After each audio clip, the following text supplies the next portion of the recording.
Good afternoon and welcome to the San Francisco Planning Commission regular hearing for Thursday, June 8th, 2017.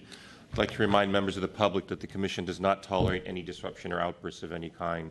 Please silence your mobile devices that may sound off during these proceedings and when speaking before the Commission. If you care to, do state your name for the record. I'd like to take roll at this time. Commission President Hillis. Here. Commission Vice President Richards. Here. Commissioner Koppel. Here. And Commissioner Moore. Here. We do expect other commissioners to trickle in shortly. Commissioners, first on your agenda is consideration of items proposed for continuance. Items 1A and B for case numbers 2014-001457 CUA and VAR at 65 Cap Street. Conditional use and variance are proposed for continuance to June 22nd, 2017. Item 2 for case number 2017-003880 PCA and MAP for the Corona Heights Large Residential Special Use District. Planning Code and Zoning Map amendments are proposed for continuance to June 22nd, 2017. Item 3 for case number 2014-003153 CUA at 2505 Noriega Street. Conditional use authorization is proposed for continuance to July 13th, 2017. Item 4 for case number 2015-018150 CUA at 137 Clayton Street. Conditional use authorization is proposed for continuance to August 24th, 2017. Item 5, case number 2016-000688 DRP-02 at 116 10th Avenue. Discretionary review is proposed for continuance to August 31st, 2017. Further, Commissioners, under your regular calendar, as well as your discretionary review calendar, we have several additional continuances that are proposed. Item 12, case number 2014.2110 CWP, the Western Shoreline Area Plan, General Plan Amendment, is proposed for indefinite continuance. Item 14 for case number 2017-000475 PCA, Car Share and Shared Limited Range Vehicle Parking Requirements, Planning Code Amendment. We received a request from Board President Breed to continue the matter to July 6th, 2017. Item 16 for case number 2013.1404 DRP at 1298 Valencia Street, discretionary review. We've received a request from the project sponsor to continue this matter to July 6th, 2017. And item 18 for case number 2014.0168 DRP at 2092 3rd Street, discretionary review. We've received a letter confirming the withdrawal from the DR requester. I have no other items proposed for continuance or withdrawal for that matter, and I have no speaker cards. Thank you, Jonas. We'll open these items up for public comment. Any members of the public that would like to comment on the items being proposed for continuance, and the comment should be limited to whether we should continue or not these items to the dates proposed. Seeing no public comment, we'll close public comment. Commissioner Moore. Continue all items proposed under continuance 1 through 5 to the dates proposed. Added to that, continue item 12 indefinitely. Continue item 14, July 6, 2017. Continue item 16 to July 6, 2017. And acknowledge the agreement that has been reached regarding item 18. Second. Thank you, Commissioners. On that motion, then, to continue items as proposed and acknowledge the withdrawal, Commissioner Koppel? Aye. Commissioner Moore? Aye. Commissioner Richards? Aye. And Commission President Hillis? Aye. So moved, Commissioners. That motion passes unanimously 4-0. Continuing item 1B also to the date specified, the variance request. Thank you, Zoning Administrator. Commissioners, that'll place us under Commission Matters. Item 6, consideration of adoption draft minutes for May 18th, 2017 for the joint hearing with Recreation and Parks Commission, and the regular minutes for May 18th, 2017. Any public comment on the draft minutes? Seeing none, public comment is closed. Commissioner Moore. Move to approve. Second. Thank you. On that motion to adopt the minutes for the joint and regular hearings of May 18th, 2017, Commissioner Koppel? Aye. Commissioner Moore? Aye. Commissioner Richards? Aye. And Commission President Hillis? Aye. So moved, Commissioners. That motion passes unanimously 4-0. Commissioners, that'll place us under, or excuse me, on item 7, Commission comments and questions. Thanks, Jonas. Just two quick items. One, we've talked about adjusting the time the meeting starts and potentially looking at different options. And I think we've decided in July, we're going to try to start the meeting at 1 o'clock in hopes that we reduce breaks and maybe end earlier by starting later, although that may be counterintuitive. So we'll see how it works and do a couple meetings at that. I know there's been interest also in shifting the meeting earlier. But I think we want to give, the goal here is to give some certainty, obviously, to members of the public who are coming to these hearings and giving them an opportunity to voice their input on the various items. So we'll try that, the meetings beginning after July 4th. I think the first meeting is July 6th, and then see how it goes. And then there's been interest from many commissioners on the issues of retail in, the future of retail in commercial corridors as well as in the downtown central retail corridor. So I've been asked by a couple commissioners to form a working group subcommittee to address this. We can only have 3 commissioners serving on that because of Brown Act rules. So Commissioner Moore, Fong, and Johnson have expressed interest in, I don't think we need to vote on that, and they would form the committee and work with staff to issue a notice when that committee may meet with an agenda. Commission President Hillis, so you're appointing Commissioners Fong, Johnson, and Richards? No, Moore. Johnson, and Richards. Yeah. no. Moore, Johnson, and Fong. Yes. Moore, Sorry. Fong. Okay, sorry. Johnson, Fong, and Moore. Very good. Thank you. All right, Commissioner Richards. So just to piggyback off what Commission President Hillis said, I heard from members of the public after last week's hearing around we don't eat lunch by noon, then we actually take a break when it seems reasonable for us before a much longer item.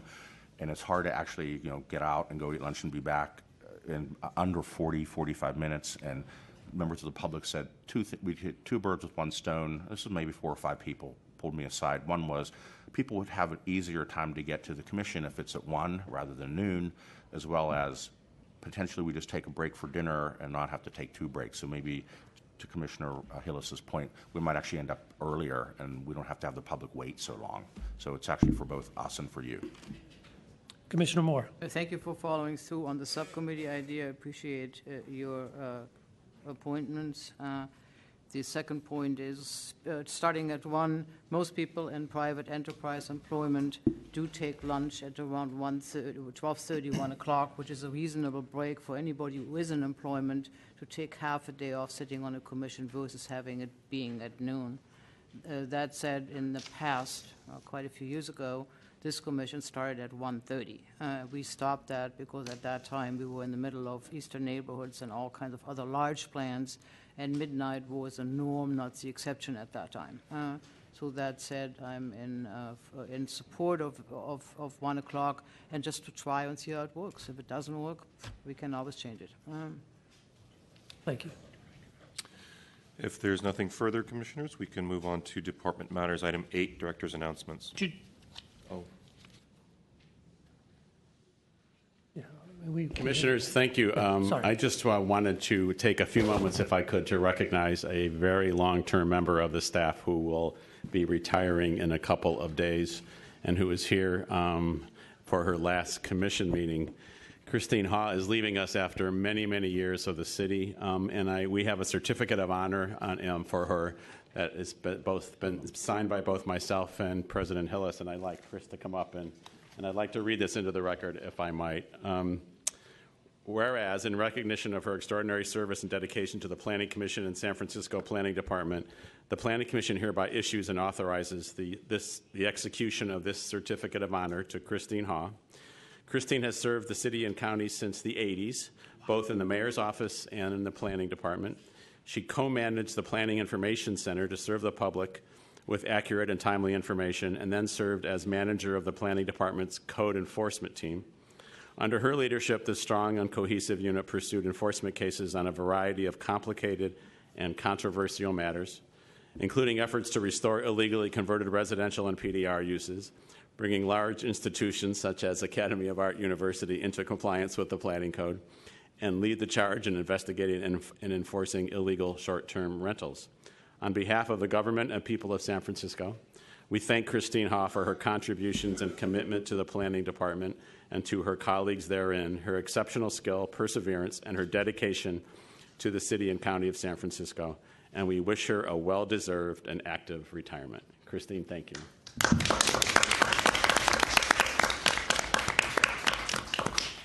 This is for you, and please. Thank you, John. Thank you, members of the Commission, President Hillis. It's been my absolute privilege and honor to serve the city, to serve the Commission, and to serve our department. I've had a wonderful time. I was lucky enough to be hired by San Francisco quite young, and I was, although I'm not that young, and I've had a wonderful time. I've enjoyed every minute of it, and I've also loved each and every case, even in code enforcement, as difficult as they can be. I loved every single case. I've had a wonderful staff. We've had a wonderful department. And I thank you very much for all of your service on the Commission, and especially thank you for all of your support over the years. Thank you.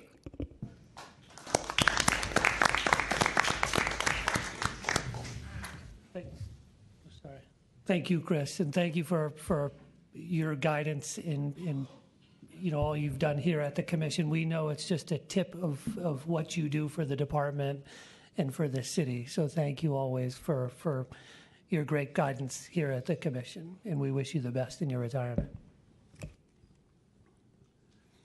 Commissioners, if I may, then a couple of other announcements that I'd like to make. One is also in the realm of retirement. A longtime city director, Olson Lee, retired last week. I don't know if you are aware of that. Olson Lee was, for many years, the mayor's Office of Housing Director. He had previously been with the Redevelopment Agency, and prior to that was with the mayor's Office of Housing. I think he was with the city for over 20 years as well.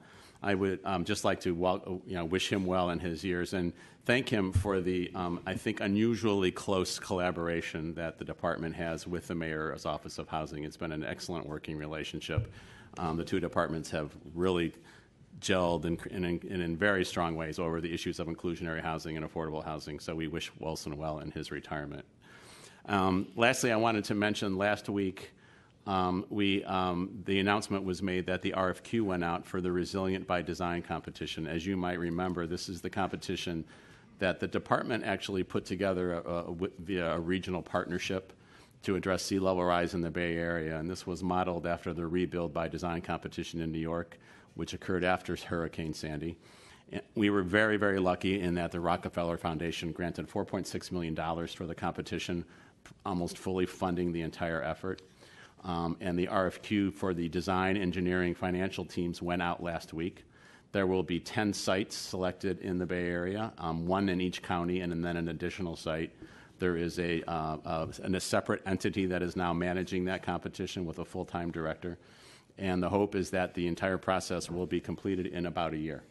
So as of last week, the RFQs went out for the teams. We're very excited about this, and I was very pleased in that both the Rockefeller Foundation and Sean Donovan, the former HUD secretary, was here to announce it, and who was in his previous iteration was the housing commissioner in New York City after Sandy, and he was one of the folks responsible for creating the competition in New York. And their comments were very complimentary to San Francisco and the Bay Area because, as they pointed out, we didn't need a disaster to move this forward.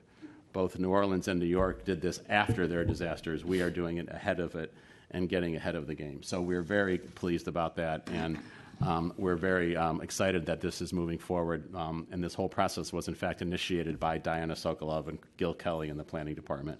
So I thank them greatly for their work on this, and we're all very excited to see this move forward. That concludes my presentation, unless you have questions. Thank you. Thanks. Commissioner Moore. Director, can we send a note to Olson Lee, a remarkable individual who I had a great affinity to in terms of what he did and how he did it? Is it possible for us to acknowledge him and thank him? Of course, we'd be happy to pull that together. That would be wonderful. Second thing, Regarding your announcement about the competition, I took a course the other day, I had to, and it was about natural resilient community solutions, similar to what you were talking about. There is an organization called nrcsolutions.org, which pretty much covers major projects for sea level rise and flooding resiliency on the East Coast.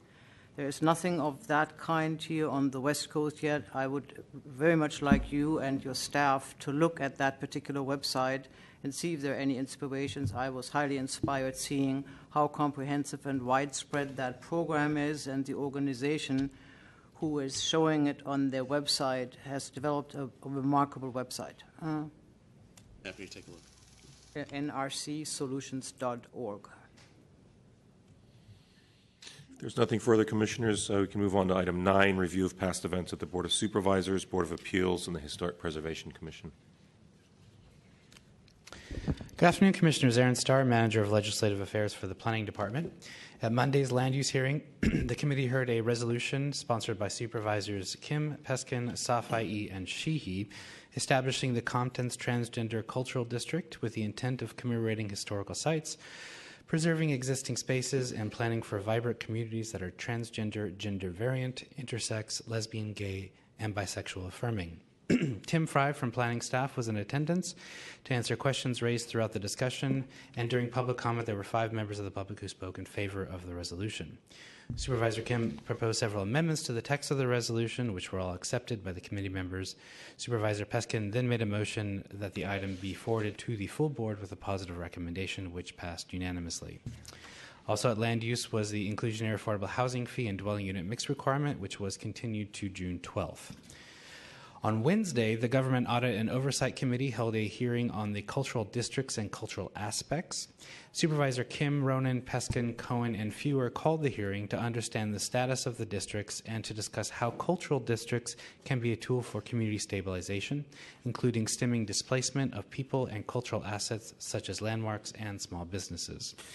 Planning staff, along with staff from OEWD, the Arts Commission, DPW, SFMTA, presented.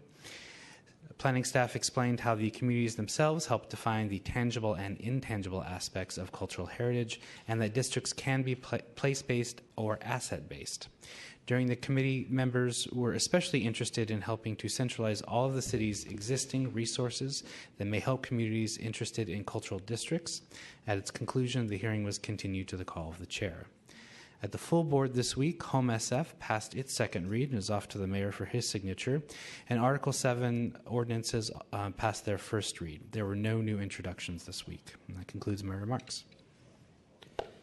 Thank you, Mr. Starr. And the Board of Appeals did not meet last night. They are off until June 21st. Give them our best.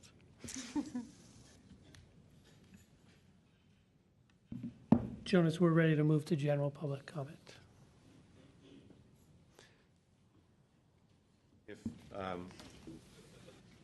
Just for the benefit of the public, item 3 for 2505 Noriega Street, the medical cannabis dispensary, that's been continued to July 13th. Can you make that announcement?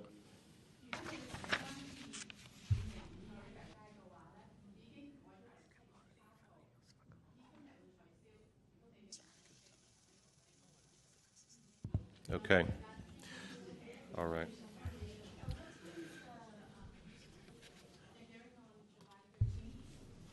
Well, it'll probably start at 1 o'clock, but the agenda will be released, and you'll have a better idea of where it is on the item, probably in the evening.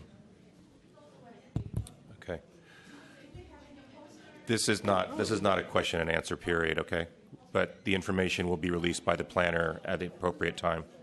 And if you have questions, you can email the planner that's listed on the agenda item. Okay. Okay? Thank you. And if you don't mind leaving the room quietly, please.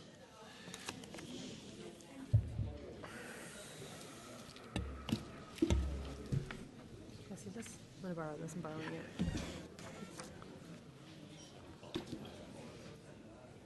Okay. Yeah, we'll give a minute to clear out.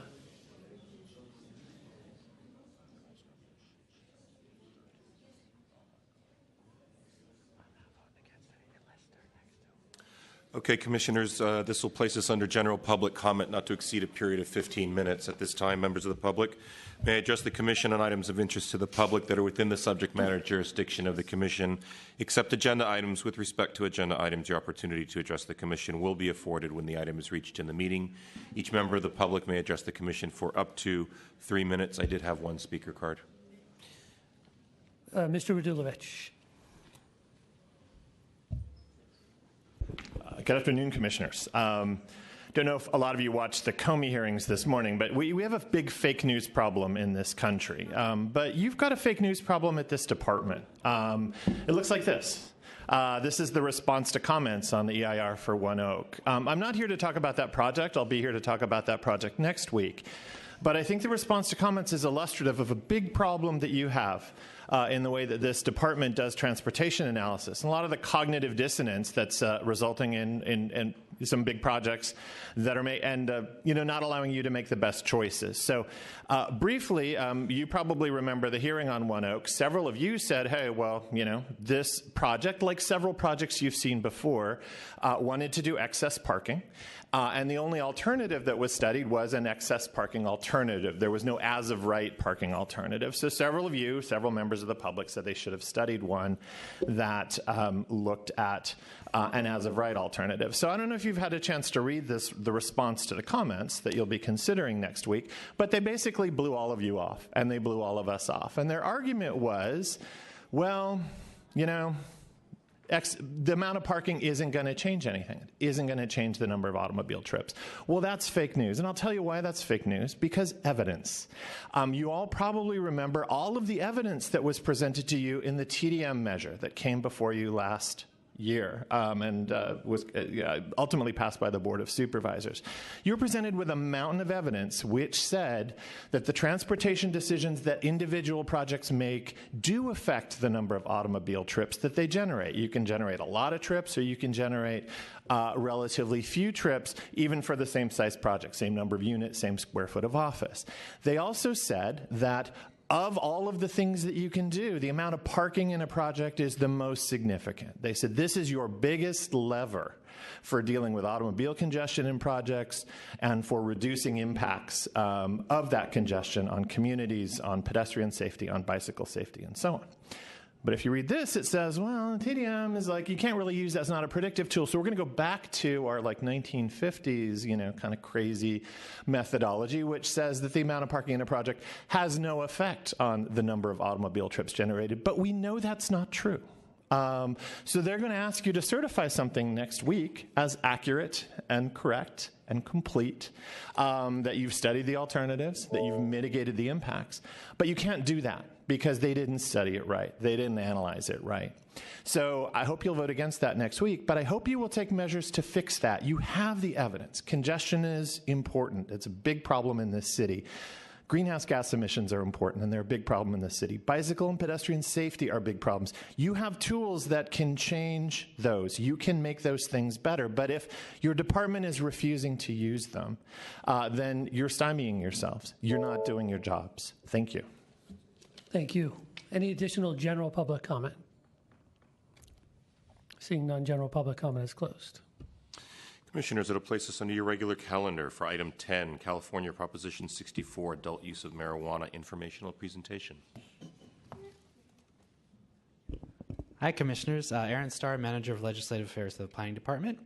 I'm happy to be here to introduce Mavis Asiudu Frimpong from DPH, who is the coordinator for the Adult Use Cannabis Task Force. She has graciously agreed to give us an informational presentation about Prop 64, the Cannabis Task Force recommendations to date, and the regulatory updates. So I will turn it over to her and her capable hands. Thank you. Thank you.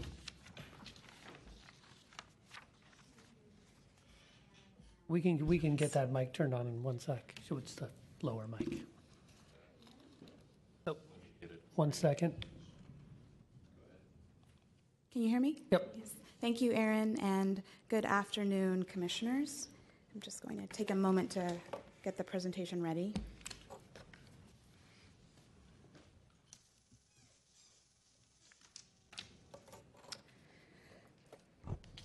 Okay. Okay, so good afternoon. My name is Mavis Asedu Frimpong, as Aaron just mentioned, and I, along with a team of fantastic individuals, coordinate the city's Cannabis Task Force.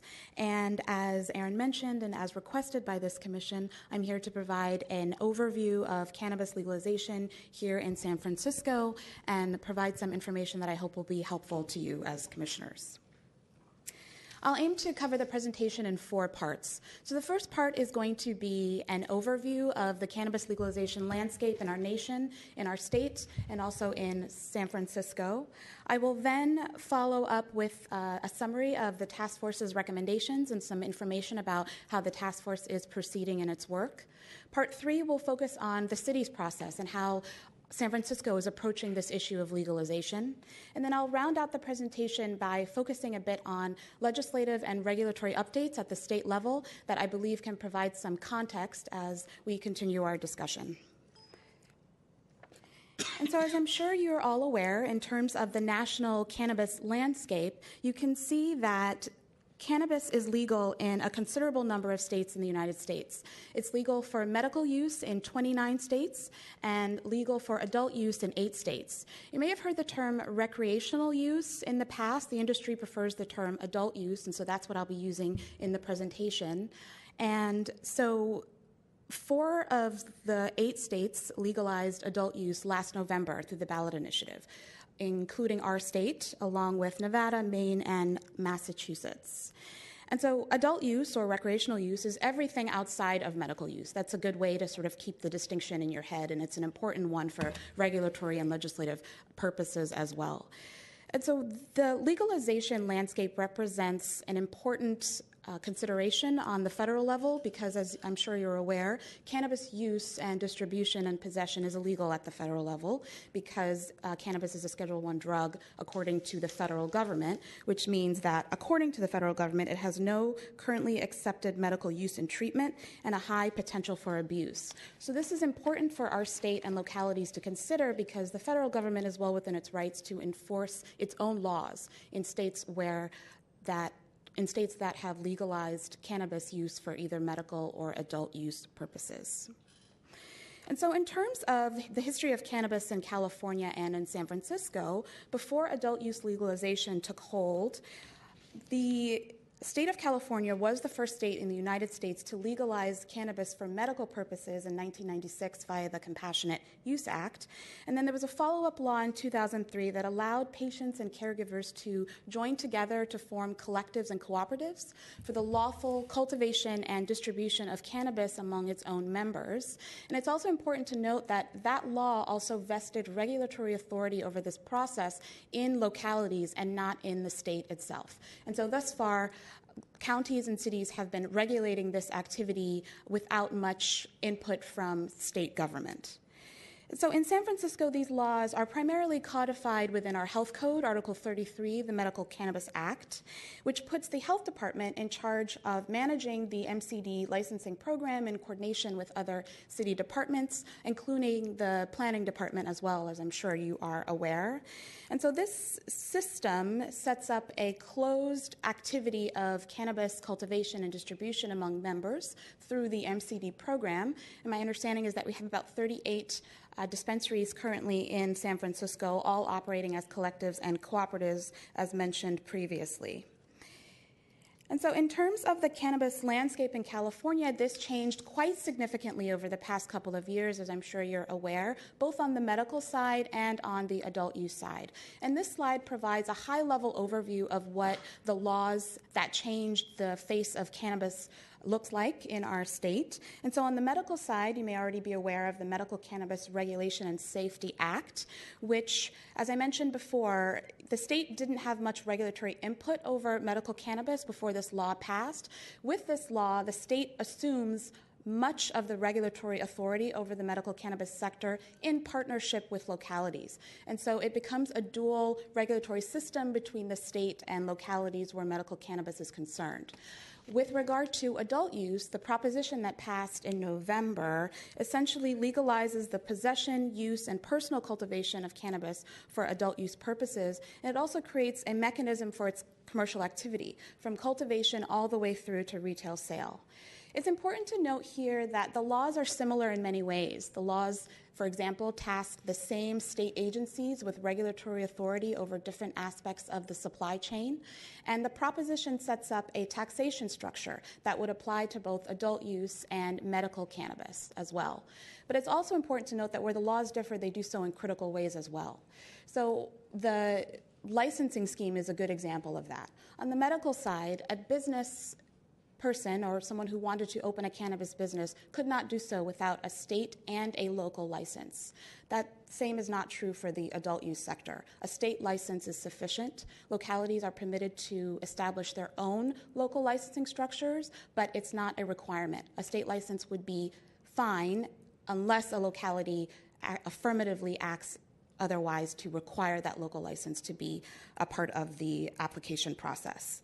And so the laws are a lot longer than this slide would suggest, but I'm hopefully providing a brief overview of the tenets of the law so that you can see and get a flavor for how they are similar and how they're different.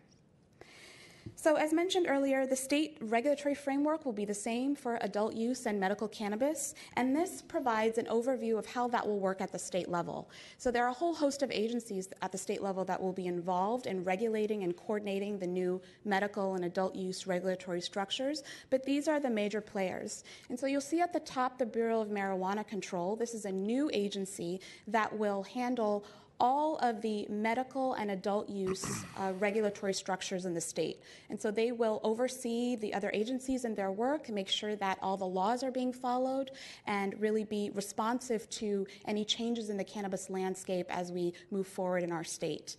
You'll also notice that the California Department of Food and Agriculture will handle cultivation, the Department of Public Health will handle manufacturing, and then the Board of Equalization will tackle taxation. And so in this way, it sets up a system where the state will have control and monitoring over each aspect of the supply chain for medical and for adult use cannabis. So within this state framework, it's also important to mention that the laws make very clear that localities have free rein to decide how and whether a legalization will actually be implemented within its own jurisdictions. And so this sets up a set of decision points for each locality, including our own, to decide as we think about what these new medical cannabis and adult use laws mean for San Francisco. And the decision points are many, but I've included a few here that will hopefully give you a sense of the questions that our city and other city and counties across the state will have to answer. And so first, local licensing. I talked about that before, and so we'll have to decide what that means here, whether we should have a local licensing system, and if so, how should it be structured, and which agencies should have control over different aspects of the supply chain. And land use, which is particularly, I think, relevant to your work, the questions around where should these businesses be located, and to what extent should we allow the industry to have a presence here in our city and county. On-site consumption, what should that look like here? And if we allow it, what constraints or parameters around public or on-site consumption should be put in place? Local taxation, should our city and county tax this new industry locally? And if so, how should that taxation process be structured? Health and safety. The state will be setting all of the minimum standards for health and safety, but there could be some considerations that are specific to our locality that we would want to put in place on top of the state standards, and so we'll need to think about what those look like. And then finally, equity. What does that look like within the context of legalization, and how can those principles, whatever they may be infused into the legalization process to make sure that it's successful? And so to help the city think about these questions and a whole host of others, the Board of Supervisors created the Legalization Task Force in 2015 to advise policymakers on these issues. And so the task force will be active for 2 years. We're currently in year 2 of 2, about halfway through year 2. And the goal is to make recommendations in key areas along the decision points that I just mentioned. And as you can, I hope, understand and see, the issues are very complex. They overlap and intersect in very interesting and complicated ways. And so as coordinators, it was really important for us to develop a process and a structure for the task force to enable them to make recommendations that the city could use and that would be understandable to the public and also policymakers of various levels of understanding of how this would work. And so we developed a structure and a process along 3 main areas of recommendation development.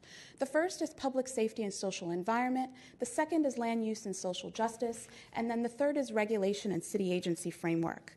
The task force's year one report was released late last year, and it included a set of 84 recommendations across these three areas, which I'll aim to summarize here today. And it's important to note that the task force is focused exclusively on the adult use side of the house. That is the charge that the Board of Supervisors gave the task force, and in order to keep them on track, that is squarely where the recommendations lie. Of course, the task force does discuss medical cannabis because there is an overlap and intersection there, and it wouldn't make sense to keep that conversation out completely, but it's important to note that the recommendations are for the adult use sector and the adult use sector only. So the first recommendation category is public safety and social environment. And so this issue area tackled subtopics like neighborhood safety, youth access and exposure, tourism and hospitality, as well as on-site consumption. And so in sum, the task force really supports the protection of individuals and communities as legalization takes hold in our city and county. For example, recommending that the city establish a centralized and citywide driving under the influence campaign to really educate people about the dangers of driving under the influence, and also recommending that the city establish business operating standards to ensure that businesses in the cannabis industry are good neighbors in the communities in which they are located. They also support the creation of public consumption spaces that include culinary dining experiences here in San Francisco and other ways to attract tourists to our city and county. And then finally, there's a strong feeling that existing models within the San Francisco Unified School District could be adapted to the cannabis landscape and structure to be able to limit and or hopefully prevent youth access and exposure in ways that would be undesirable for the city. In terms of land use and social justice, the topic area had to do with zoning policies for the cannabis industry and discussions about the best way to infuse equity into the legalization process here in San Francisco, especially with respect to communities that have been disproportionately affected by the war on drugs and mass incarceration. So here the task force believes that San Francisco should embrace the retail and non-retail side of things. And so retail is what it sounds like, the sale of adult use cannabis. And non-retail is everything else. Cultivation, manufacturing, distribution, testing, all of those things outside of the retail sector. And so the task force would like the city to literally create space for all of these different areas of the industry to be located here in San Francisco. They also feel that the current zoning process for MCDs, medical cannabis dispensaries, is inadequate, and that there needs to be a better balance between community input and business development interests. And to that end, they recommend that the Planning Commission have some objective standards that they could use when deciding whether a cannabis business is appropriate for a proposed location. Finally, there are recommendations that support social justice goals, such as a diverse workforce and business ownership support for underrepresented communities and the formerly incarcerated. And then finally, regulation and city agency framework. Under this topic area, the task force considered questions about how their recommendations could and should be operationalized in San Francisco, which agencies should be involved, and how that coordination should work here in San Francisco to really bring their recommendations to fruition. And to that end, they recommend that the city establish a local licensing structure that builds upon the state structure, but also has some tailoring to our local needs and preferences as well. They also feel that a local taxation scheme could support social justice goals, but that this has to be balanced against the real dangers of overtaxation and a consequent and subsequent bolstering of the illicit market, which would run against legalization goals.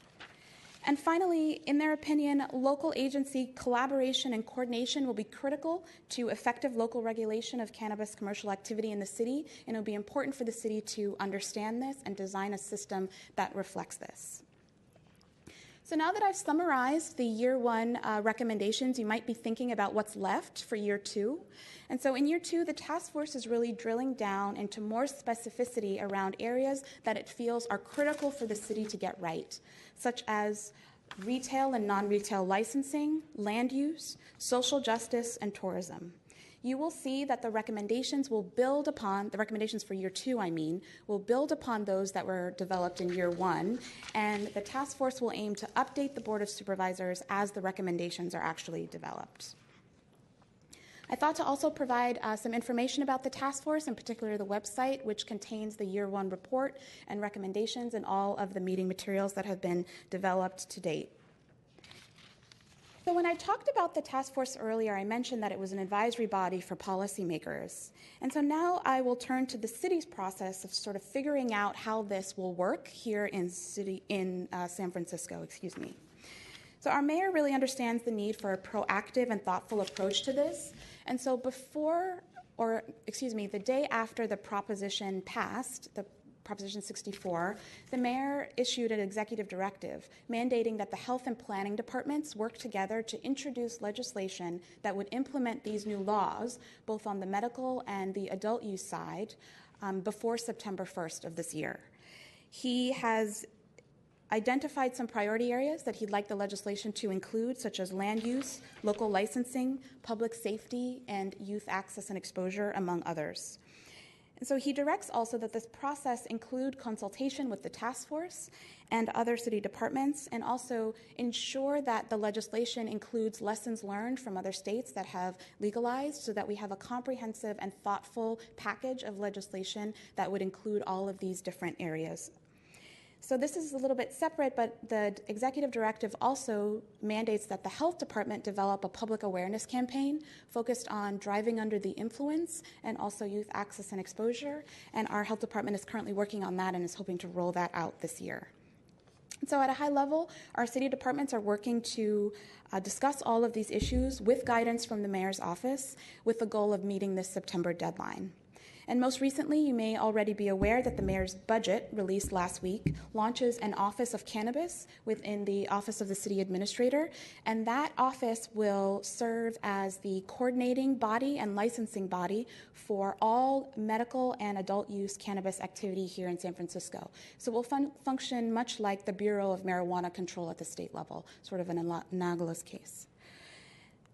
Okay. And then finally, one important thing to keep in mind as the task force conducts its work and as the city conducts its work are some of the external factors that are going to affect these processes. And so one critical factor is the state's legislative and regulatory process. And there are 3 main tracks of this that I'd like to go over that I hope will add some context to these local discussions. And the first is the governor's trailer bill. You may already be aware that the governor is seeking to align the medical and adult use regulatory structures in a way that he feels is more workable for his administration and for his staff. And so the trailer bill aims to do this along a variety of lines, such as licensing, vertical integration, and environmental protection. And so it will be important to keep an eye on the trailer bill's process. Second is the state's legislative process. Our legislators are very much prioritizing this issue, and there have been a whole host of bills that have been introduced this legislative session focused on areas like driving under the influence, youth access and exposure, taxation, and then one bill that would prohibit state and local agencies from cooperating with federal authorities who may be investigating cannabis businesses here in the state. And finally, state agencies have their own ability to make policy through regulations. And so they are in the process of doing that, and on April 28th released their draft medical cannabis regulations. So those are out for public comment right now. And so you can see that these 3 tracks, the trailer bill, the legislative process at the state level, and the agency regulation drafting process are all going to intersect, perhaps conflict in some ways. And so the law isn't settled at the moment, and it'll be important to kind of understand how those 3 things will interact with each other. So in conclusion, I hope that this presentation has provided some helpful information to you all in what has quickly become a very high priority issue for the state and localities across the state. It's a very dynamic and fast-moving issue, and I think it will be interesting to see how it all shakes out. Thank you. Thank you very much. I'm sure we'll have questions for you. We're going to open this item up for public comment first, but thank you for the presentation. Any public comment on this item? Seeing none, Commissioner Moore.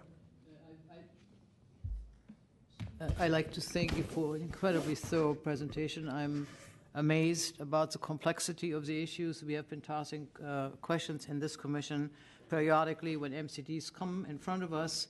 The one thing I would be very curious for you to comment on is the fact that how are you taking the development of state legislation as it will have different effects on local jurisdictions and bring that into the context of San Francisco finding its own appropriate legislation, given that pressure is always on the city. We do always things a little bit differently, and for that reason, cities who are very protective, actually nearby cities, I quote San Jose, even with MCDs, we always were at the tail end on having to deal with the pressures which come from that. I think that the issue that you're raising and the question that you're raising is a critical one, because as I mentioned towards the end of the presentation, the law isn't yet settled because we have these processes that are still moving forward. We have the governor's trailer bill, which we don't know whether it will pass. The state legislators are currently legislating this issue as well along a whole host of different lines. And then the agencies are also promulgating regulations as well on the medical cannabis side and likely on the adult use side later on. So I would say that the first step is for our city to really track all of these extremely closely.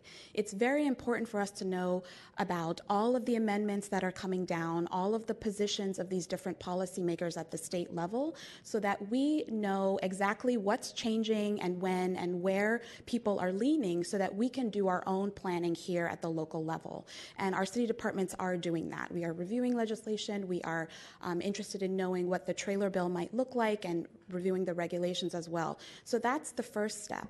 And then the second thing that I would say is that I believe that with localities taking different approaches across the city, across the state, including our own, it's also possible that the state could take some advice from us on how they might think about doing things. After all, we have had a successful MCD program here in our city and county for a long time, and I've mentioned that the state hasn't been as involved in this area in the past.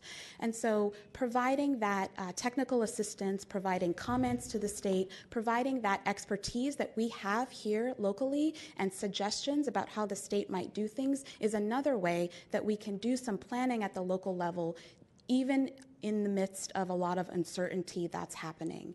And I don't know if Aaron or John might have comments about how the planning department might be looking at this more specifically, but at a citywide level, it's a matter of tracking all of these things extremely closely and being very vocal at the state level in terms of what we would like to see and what kinds of state-local partnerships would make the most sense for us. As a second point, if I may, for the planning department, I think it will be a big challenge because for us here, just speaking about MCDs solely, we always had the idea of clustering being a negative impact. Still, a larger part of the population being very much against even MCDs, although that is a matter of laws which were established many years ago. And on top of that, I think we will need to very closely look at specific retail adult and marijuana-related guidelines, because at this moment, as we all observe ourselves, some of the MCDs do have a blighting effect, given the fact that they're mostly boarded up, there's a security guard standing outside, etc. So for them to kind of harmoniously fit into any retail corridor, since we are really cheek to jowl in our retail corridors already, will require a major piece of work also by the planning department to develop new guidelines. Thank you for that feedback. Thank you so much. Commissioner Melgar. Thank you. That was a really thoughtful and thorough presentation, so I really appreciate the clarity. So I am really looking forward to having the discussion on land use for all of the points that Commissioner Moore brought up. There is something that just struck out at me, and I wanted to ask you about it, though it's not necessarily under our jurisdiction, but I think it will affect the policies that we have forward, and that's about youth access and exposure. I saw that was one of the things that Mayor Lee wanted the task force to tackle, and I was kind of struck by like the language in the recommendations, or at least in the summary, because it's very passive as opposed to active with the other. So the other recommendation themes were, revising, providing options, developing policies, but the youth asset and exposure said, oh, that can be limited. It's like a very passive, like that happens somewhere else. And I'm wondering, like we know that there are that prohibition doesn't work really with youth, but public health information and proactive models like what has been used around tobacco and alcohol does work. But the recommendations are not quite that. We're not saying we're going to fund it. We're going to channel tax. We're not. We're just saying that can happen. So I'm wondering if you can provide some. Just information about what happened during the, task force discussions and how that came about, because I don't see it in the year 2 work plan, and it worries me a little bit, because I do think that in terms of, guiding land use and siting, there are neighborhoods that are full of kids who already struggle with some things. And so I do think that there's an overlap there. Thank you for the question, Commissioner.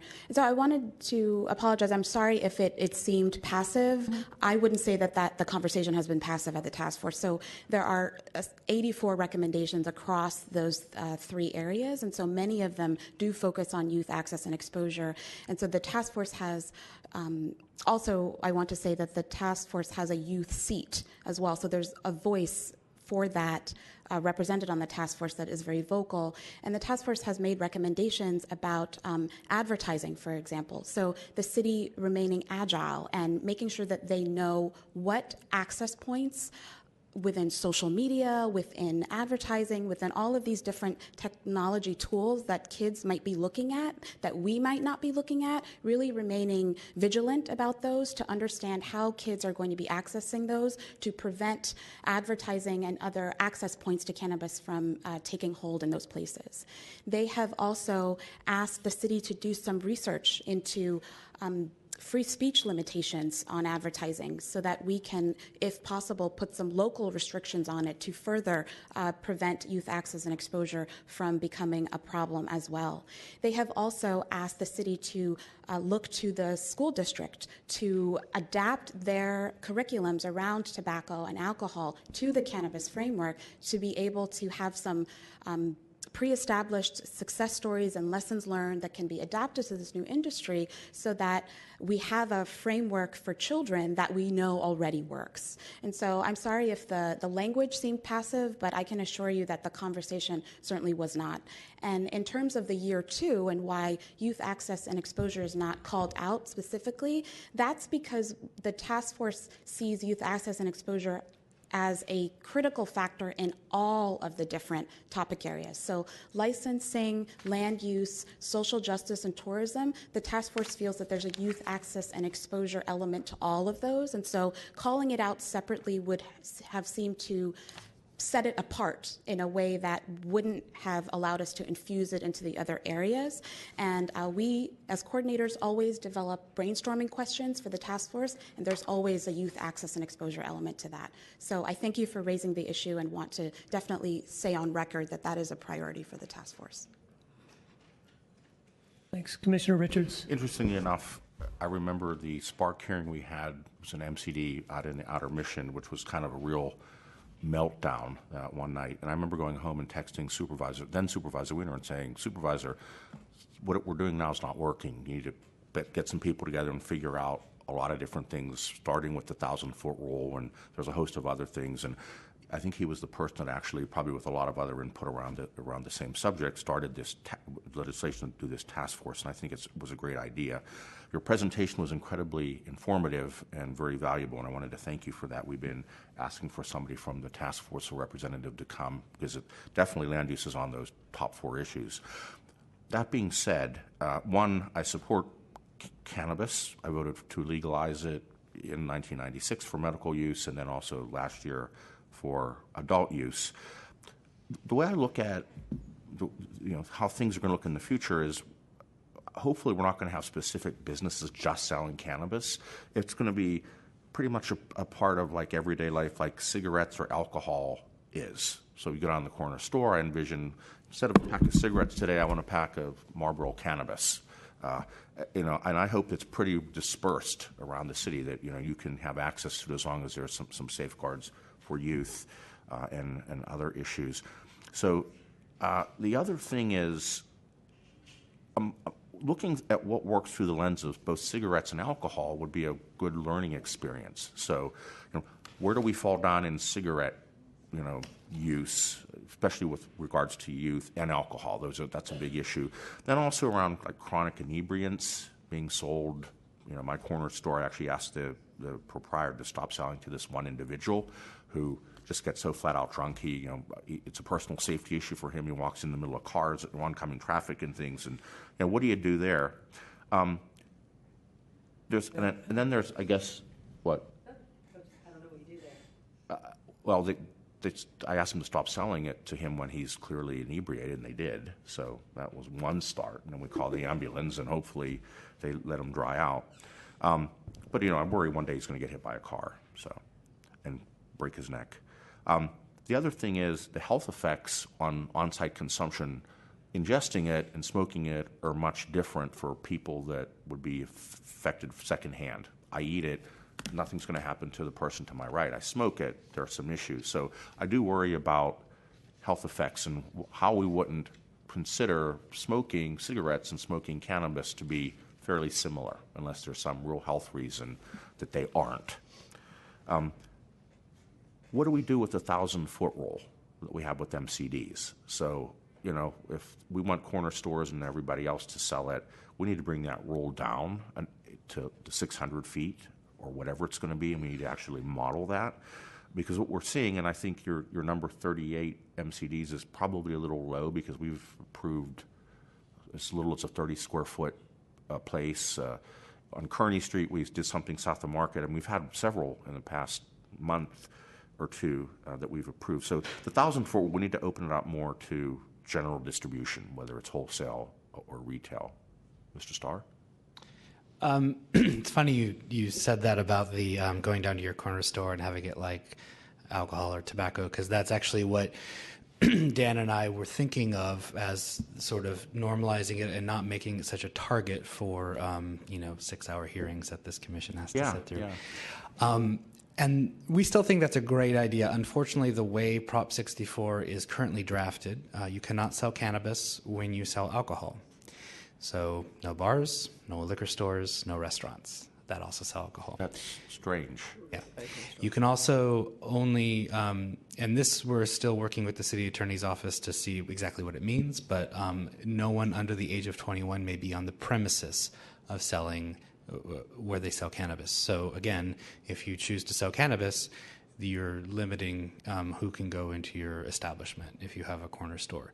Now, we're not quite sure what that means yet, whether you can like sequester that into another part of the store, if that's a different premises or not, but that's also something that I liken that to probably 20 years ago, if you walked into gift store and they had adult novelties. They had a rope in the back that says, if you're 21, you can't cross this rope and see all the nasty, bad things that were back there. And, it's the same thing. Hopefully we get to the point where we can normalize it. I get these are kind of like quantum baby steps, but hopefully, alcohol and cannabis, I don't get the reason why they can't be on the same premises. It was written into the proposition. It can be changed at the state, and I think that there are efforts to change that, but so as she mentioned, everything is kind of up in the air. Yeah. So, but the normalization of it actually probably a lot better. The other interesting one, so the 1,000-foot rule concerns me, and what do we do with that? The other one is the overlap of a medical cannabis and an adult use. So, can I just ask on the 1,000-foot rule, has the task force gotten into that detail and made recommendations about that? They have. I don't remember what their specific recommendation was. Maybe I'll let. Yes, I can address that. So they have made a recommendation in year one that the city consider something less than 600 feet for the retail side of things. And in year 2, we're also looking at that question as well. The recommendations are not yet finalized. We'll actually be doing that next week. But that's a preliminary, I think, window into their position on the issue. Mm-hmm. And also with that, in the discussions that we've been having, there's this idea of shrinking the 1,000-foot to the state set a 600-foot rule. We can do either lower or above. I mean, it would be crazy to have a rule for MCDs, but not for retail. It makes no sense. We were thinking, so shrinking the buffer, but also creating some sort of anti-clustering. So also having a clustering to buffer, the MCDs from each other. Right. While we're really focused on just adult use right now, the intention, and I think this is accurate, is that we will merge the medical and the adult use together. Right. I mean, in the weirdest example I could come up with in my weird brain right now, let's say that we legalized opioids and Walgreens can sell them medically. You go to the counter and you get a prescription and they give you advice and whatever. But also you go down an aisle in Walgreens and pick them up anyway. So I'm not seeing much of a difference now between cannabis, whether it's adult or medical, in that it's so easy to get. You could go buy the exact same thing. You don't need a membership to go get it. You can just buy it wherever you're going to do it. So that's a weird one. I like the idea of harmonizing things.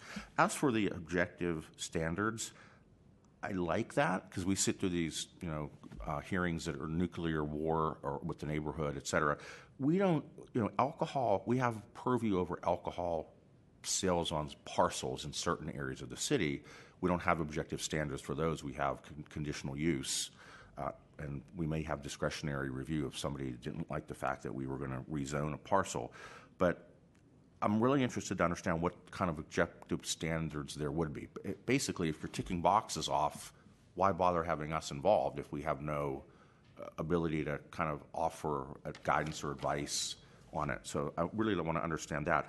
And whatever we come up with here, we should align alcohol with it.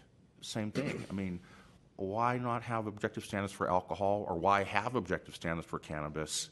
I don't get the difference. And I think alcoholism and alcohol consumption for youth, especially, and people that are alcoholics, is a damn big deal. And it actually, alcohol could be a gateway drug into other things too if you just abuse it enough. So I really want to understand how the application of objective standards hits in cannabis, as well as what it would do in terms of allowing us to take the decision-making, any kind of a decision-making authority over it. What I'm hearing is the Planning Commission still will have a role in land use from the task force, and I think that's a good thing. I think, is there any idea, Line 1's coming around pretty quickly, is there any kind of idea on what the world's going to look like? I know you gave us a couple of things around your recommendations, but any major shifts that you can see besides objective standards? Are you referring to sort of citywide? The land use, the land use specifically. Well, one thing that we've been trying to emphasize in our meetings and at the task force is that, this commission deals with land use. Its tools that it has don't really deal that well with the operator, because the operator can change. We're not really good with enforcement when it comes to day-to-day enforcement and doing inspections like that. We're complaint-driven. So that's where this Office of Cannabis came out, and they will be the ones who sort of regulate the operator. They will issue a license to operate in San Francisco. So a lot of the conversations that you have at this commission about, we don't trust this operator, blah, blah, blah, well, those will still be I'm sure brought up if there is a hearing here. There will be a different city agency that will regulate the operator to make sure that they are complying with the law and being, honest actors in the industry. Okay. I mean, I think you could touch on something very important. Enforcement is really going to be key here, because if we get it wrong out the gate, then the whole house of cards, we may have some house of cards collapsing around the state where it's just not working, and we don't want that. But I think it's a positive step forward, and I really can't wait to see what actually comes out of it. Thank you. Thank you for that feedback, Commissioner. Thank you. I just want to echo some of Commissioner Richards' comments. I do think we've not done I think the laws as they're written for MCDs, as far as land use, don't work well. And I think a lot revolves around this intent that I don't think there should be any 1,000 feet or 600 feet. There isn't for alcohol, as far as I know. And I agree. I think we should treat this as, if it's legal and we're allowing adults to use it, we should treat it kind of like the legal use of alcohol that we allow adults to use. And I think by restricting where it goes and who can sell it too much has led to some of the issues we have around MCDs where they cluster in neighborhoods. We've created extreme value in being able to operate an MCD and not necessarily recaptured that value, but it's you've hit the jackpot if you've got an MCD, the ability to open an MCD operation. So I think we should try to avoid that in go broader in many instances on the land use side than try to narrow it, because I don't get the goal of limiting around schools or whatnot, because driving down the street the other day, there's a big bus ad about marijuana is coming, and I'm explaining to my kids what that is and why it is. And Commissioner Belgar's point, I think, is right on. We've got to educate people like we educate kids about tobacco use if there's problems in alcohol use, but trying to limit where they see it by a school, I think is goofy and doesn't work. And so I'd hope that we get rid of that and try to go broader in the sales, try to go stronger in education and advertising. I mean, it seems odd you can't advertise on a bus for alcohol. I'm not sure about alcohol, but you can't for cigarettes, but you can for marijuana. So somehow align the way we treat kind of adult use of alcohol and marijuana and tobacco together and not treat this as something different and odd, which I don't think it is. It's now legal. Adults are able to use it and buy it. I don't understand why you couldn't buy it at the corner store or Walgreens, except for this state law. So given that restriction, I think we should try to work the best we can with that restriction, but perhaps even try to get rid of that restriction in the future, because I think it's just going to lead to outcomes we don't necessarily want. Have we seen in other cities, where in other cities is it now, allowed to be sold in a retail or non-retail environment that's kind of more similar to what we do with alcohol now? Is that anywhere in the United States? I'm not certain. I think that the proposition models itself over the laws in other states. So, and the proposition also includes a lot of different lessons learned that other states have incorporated now. So I think that at a high level, the proposition functions the same way that it does in Colorado, Washington, and Oregon and Alaska, because there seems to be a framework that makes sense. In which of those what similar cities are there retail sales allowed in, of adult use? Yeah. That isn't possible here in California until January 1st, 2018. No, but what other cities allow retail sales of cannabis currently for adults? Other cities around the United States. In Colorado or Washington or Oregon, but I think Denver is a good example that we've been looking at as well as Seattle, because they're similar sizes. And in Denver, is it separate establishments? There's just pot retail places. It's not you can go into the corner store and buy it, or a restaurant or a bar and buy it. It's kind of limited to cannabis retail only. I believe that's true. I don't know that any of the other states have expanded access beyond the traditional storefront that only sells cannabis and cannabis products. Right. One thing that they did in Denver is that they prohibited on-site consumption originally, and now they're having a problem with that because there's no place for someone to actually consume cannabis if they don't have a home or live there. So they originally permitted and have now not permitted on-site? They prohibited consumption in public areas. Yeah. Right. And I think that's, from what I've read about Denver, and I haven't been there since they have legalized and allowed in retail, I think that's what will get us in trouble, is kind of limiting it to retail establishments that are kind of pot only. We don't do it with alcohol. There's bars, there's restaurants. You could buy it in liquor stores or corner stores. I think that'll get into problems eventually, the limiting, because then you got to decide where it goes. And, instead of it becoming regularized, it becomes kind of highly specialized. And, you get what we get with MCDs, where people don't want them, or there's too many in one neighborhood, or then there's none in a neighborhood, and it leads to odd, I think, effects. So how is the code, the ultimate planning code rules, how are they adopted? And I mean, are they going to come out of the cannabis task force, a suite of planning code regulations that'll then kind of go through the process, or how's that going to work? I can let Mavis talk about what the commission intends to do, but with the mayor's working group, we do intend to have an ordinance introduced by September 1st that changes the planning code as well as the health code and perhaps the police and fire code. Okay.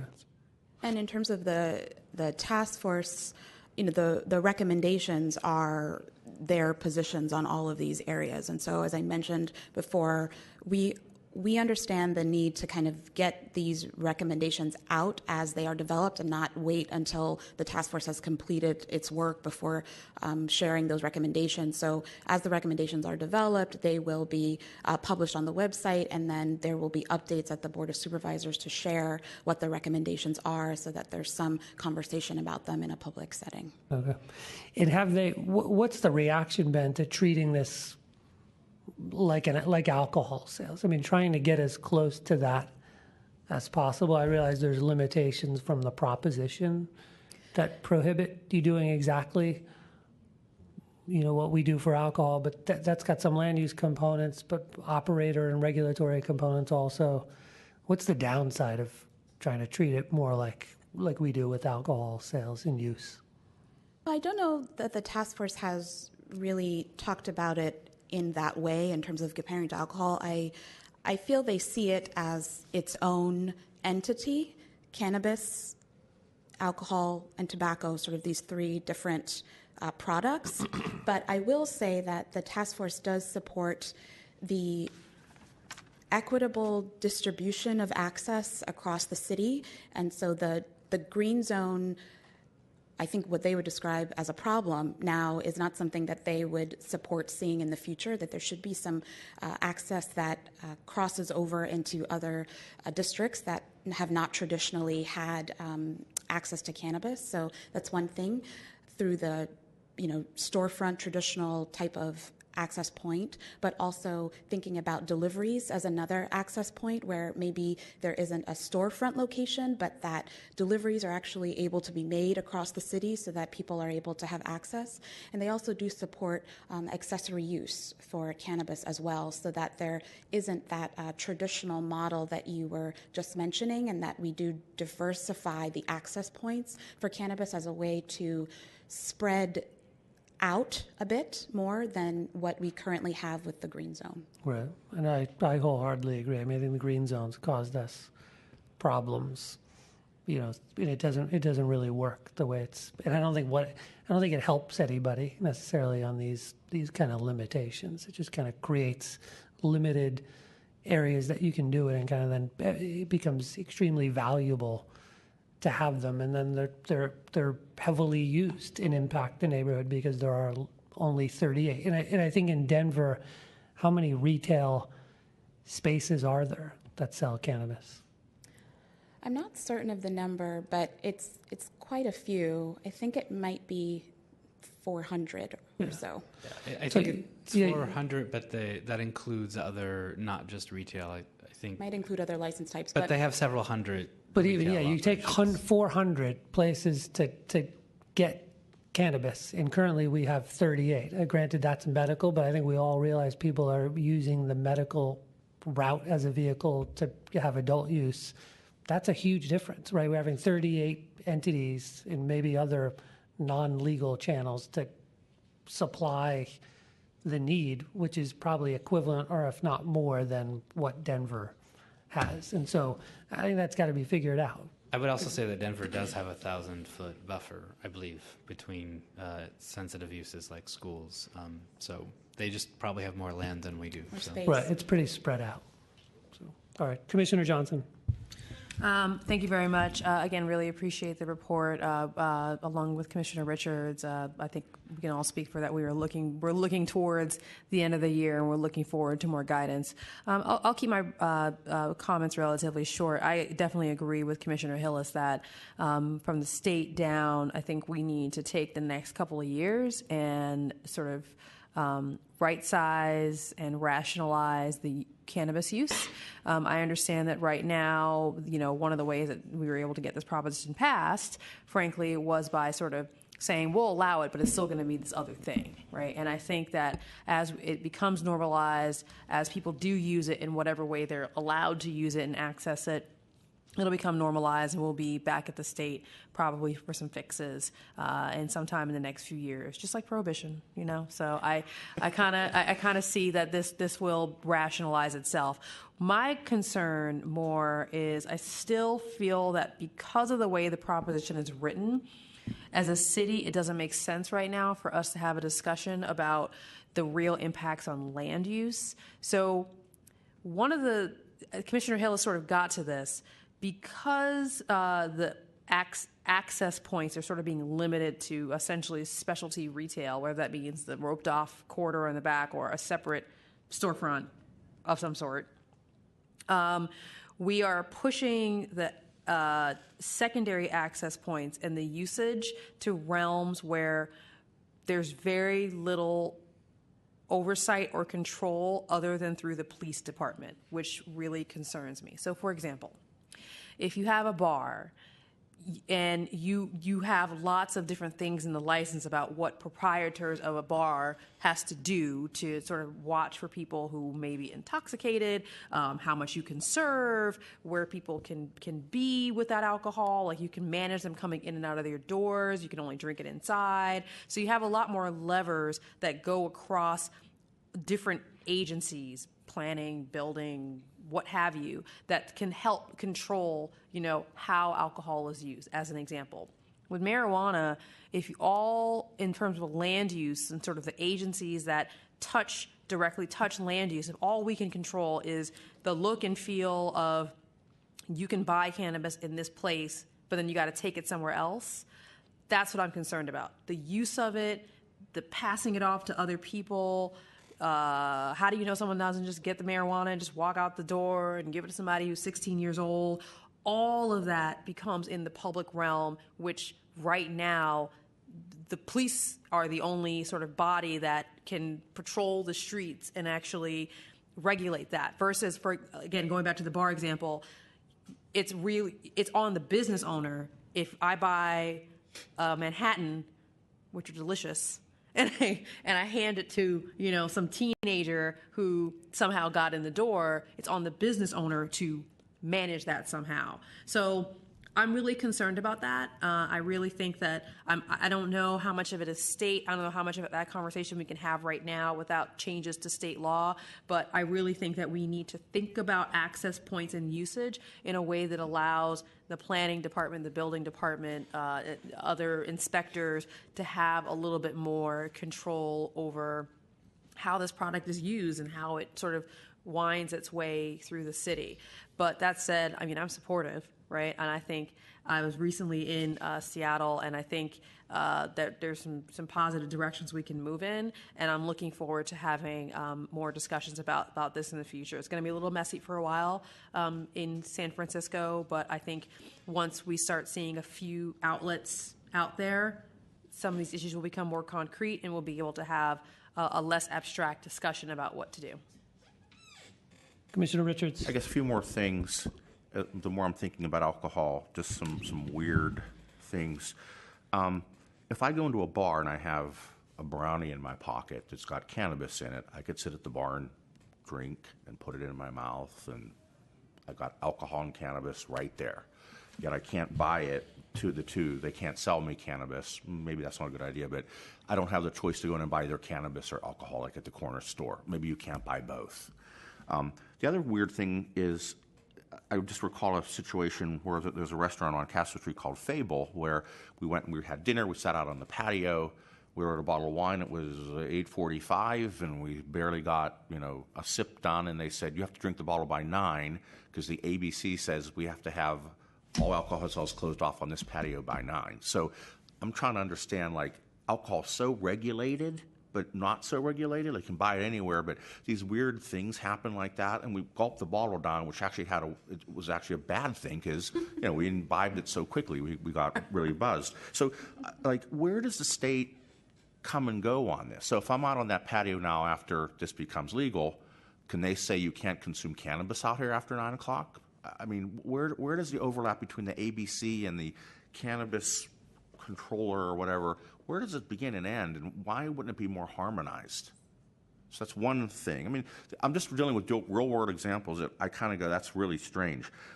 The other one is, in the gay community, we like sexual images and things. However, you can't go into a bar and have a video monitor with pornography on it and have alcohol being served. That's a no-no.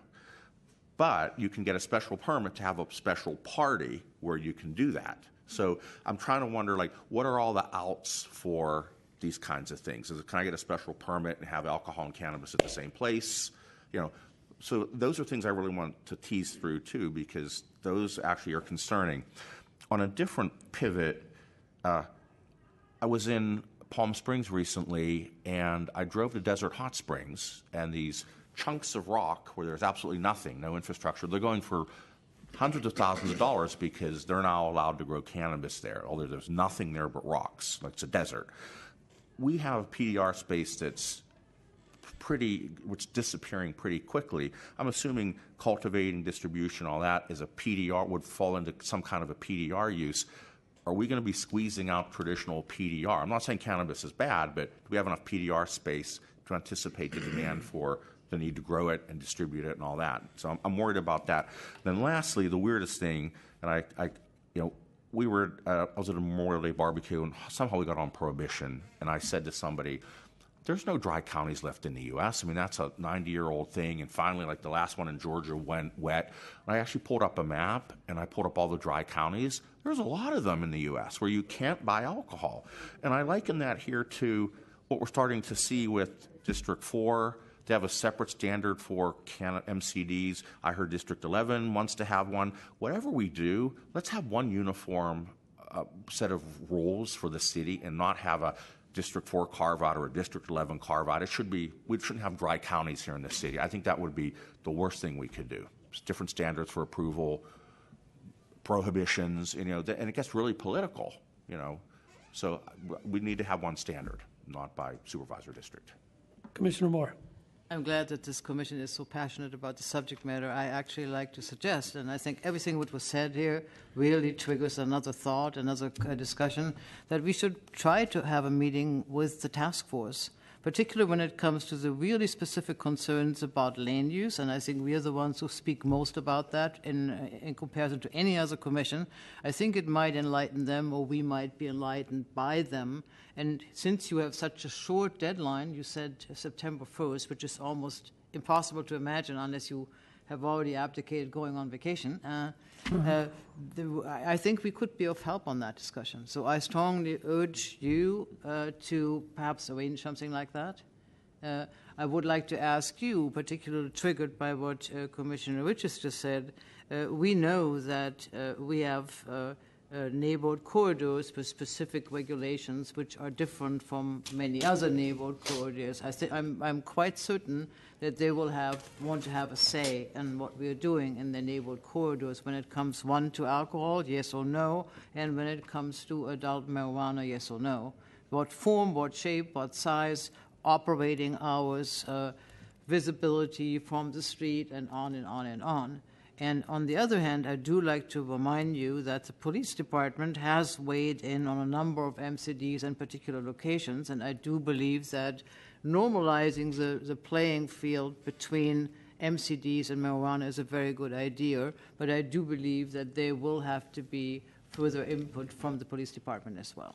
We will not jump from being in baby shoes to being mature adults in one day or two, no matter what the legislation will say. I think we will have to slowly evolve into normalizing it, considering it part of every day, as Commissioner Hill says, and ultimately be like Amsterdam or Rotterdam, where you just walk down the street and who cares? I mean, I think that is ahead of us, but I would strongly encourage President Hillis and perhaps Mr. Starr to arrange a meeting for us with them and do that soon. Good idea. Commissioner Koppel. Thank you very much for the well-spoken presentation. Commissioner Moore just took the words out of my mouth. I'm going to just try and go back, from the end and work my way forwards. Who's going to get the call for any incidents or abusive events when it comes to this substance that is now legal, right? The police. So I think the police's input on this topic is going to be really paramount.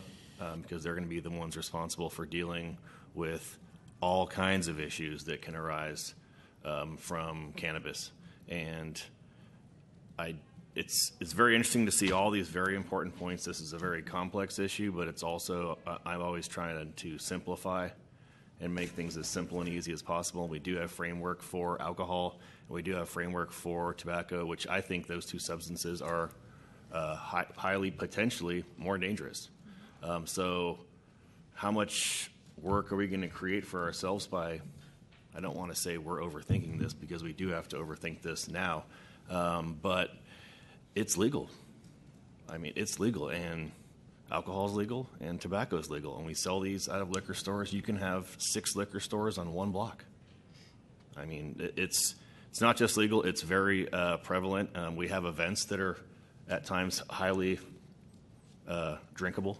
We have beta breakers. We have street fairs that are, it's out there. And yeah, we do. It is what makes San Francisco, San Francisco. We don't have a lot of spare vacant, storefronts like some of the other cities might have. And I don't know, the existing infrastructure is there for the alcohol and the tobacco. I think that definitely needs to be looked at because it'll be simpler to enforce if they're actually coming from the same places. I do think the education for the schools and the children is very important.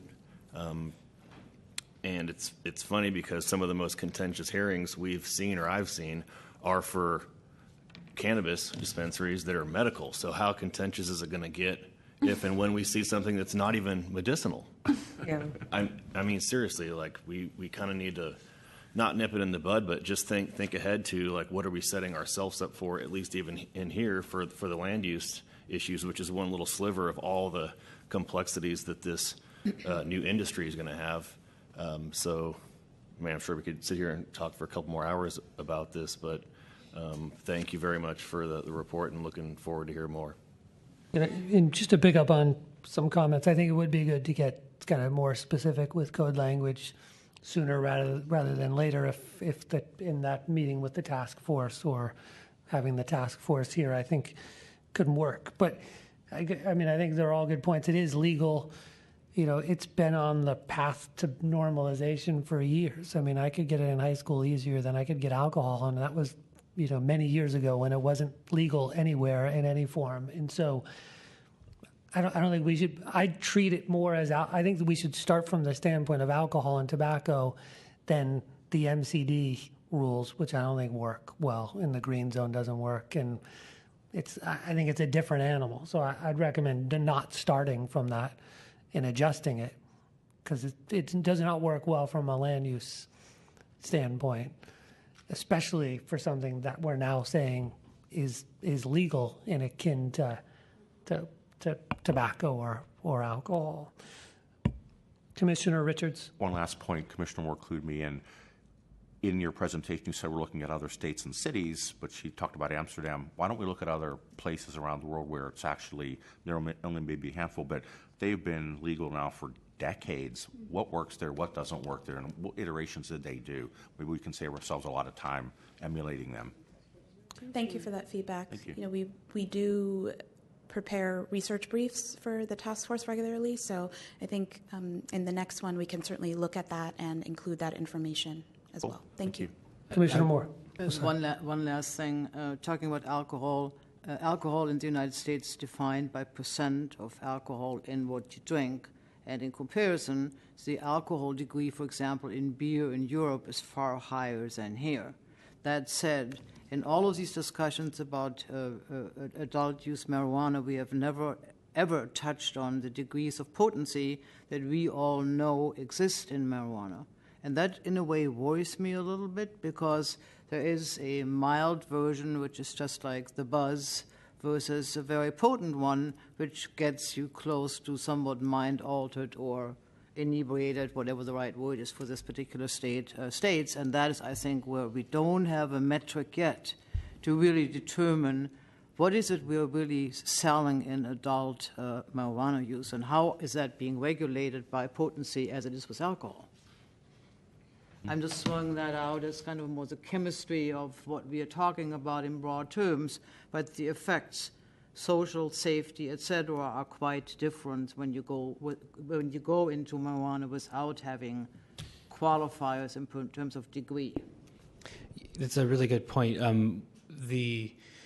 The only sort of limit that I'm aware of is that or adult use cannabis does have a limit on the potency for edibles.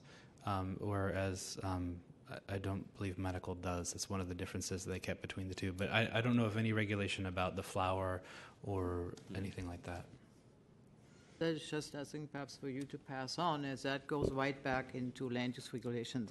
Where do you sell, how do you sell it, and under what particular precautions? Commissioner Johnson. Thank you. I just wanted to add on to that and respond really quickly. And I think that's one of the sort of swirling factors in my mind that sort of just said it's going to be messy for a while, and we just got to keep working through it because,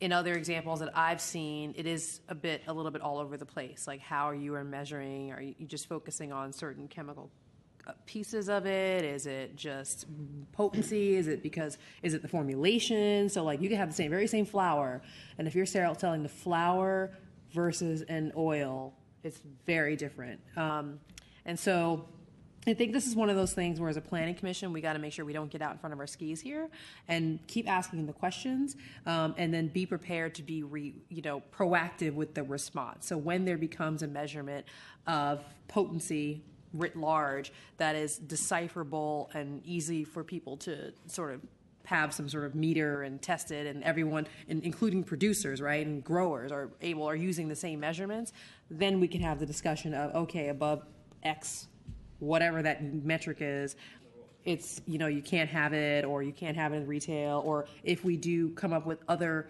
access methods like something like a bar, you can't have over whatever, which is one of the reasons why you can do beer and wine a lot easier than you can do hard alcohol, right? So it eventually I think it will get that, excuse me, that simple, but we're just not there yet. Thank you very much. Any final thoughts?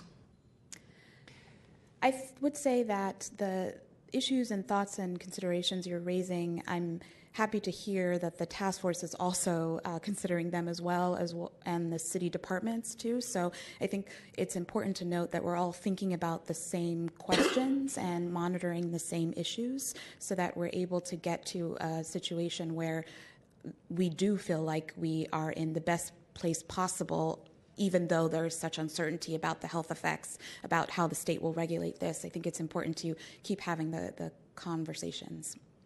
And just adding on to that, it's been really actually helpful to hear you all respond to this, because we've been working sort of in a black box on with the task force's input, but just not knowing how you would react to it. It's good to hear you talk about the accessory use. I hate to be the bummer about that. And to hear your reaction to the buffering and the sensitive use conversation was very helpful. So thank you. Great. Thank you. We look forward to future discussions. Thank you, Commissioners. Commissioners, if there's nothing further, we can move on to item 11 for case number 2011.2287 CWP. This is the Urban Forest Plan Phase 1 informational presentation.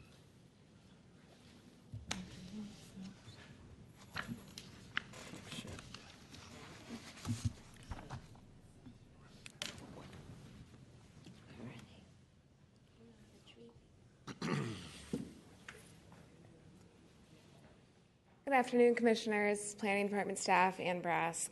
I'll be talking about a different kind of greening today than the item you just heard. I'll be giving an update on the urban forest plan work and San Francisco's first ever street tree census that we partnered with the Department of Public Works on. As a reminder, the urban forest plan was adopted in 2015. It was phase 1, looked at street trees. Phase 2 will look at parks and open spaces, and phase 3 will look at private property and other greening. These are the 4 recommendations that came out of the phase 1 of the urban forest plan, and today I'll focus on recommendation number 3, establish and fund a citywide street tree maintenance program. Also, the 5 goals that came out of that phase 1 plan: grow, protect, manage, fund, and engage the public on our street trees. Grow and planting street trees is obviously one of the sexier parts of our urban forest plan, but I really want to highlight protecting and managing those trees throughout this presentation, because really that's what makes sure that we make sure those small, newly planted trees garner the myriad of benefits that they provide for our city.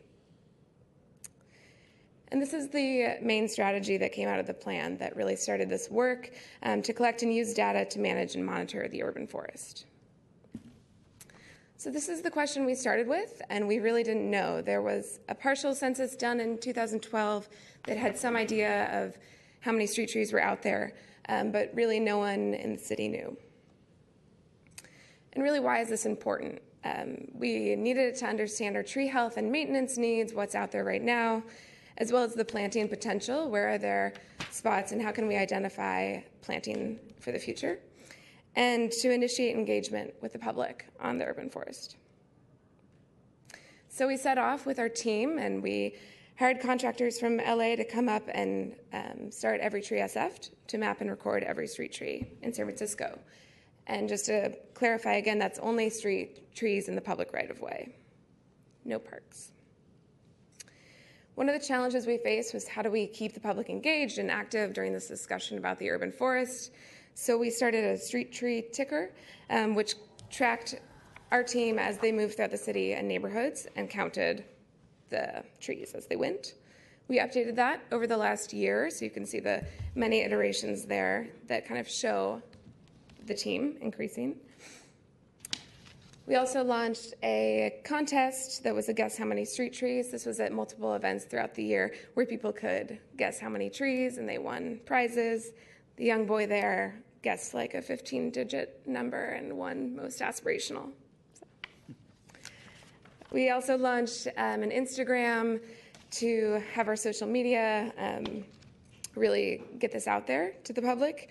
I'd like to make a special call out to the top left photo is our own David Lindsay. He's the senior planner for the Northwest Quadrant, and he planted that tree 22 years ago with the Friends of the Urban Forest. So he's next to it again. As I mentioned before, this was the original guess of what we thought was out there from the partial census done in 2012. And we then learned that our guess was way off and that there were about 124,000 street trees total. We also learned that there are about 40,000 vacant planting sites. And this is vital information for us, for our partners, Friends of the Urban Forest, as they're doing a lot of the planting in the city. And it's really crucial for them to know where those locations are to help their goals. We learned that there are over 500 different tree species. On this slide, there's the top 10 street trees.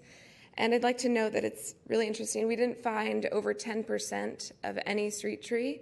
So I think that is a huge nod to the biodiversity that our city contains. We also learned that there's about 33,000 sidewalk damages that are directly related to tree roots.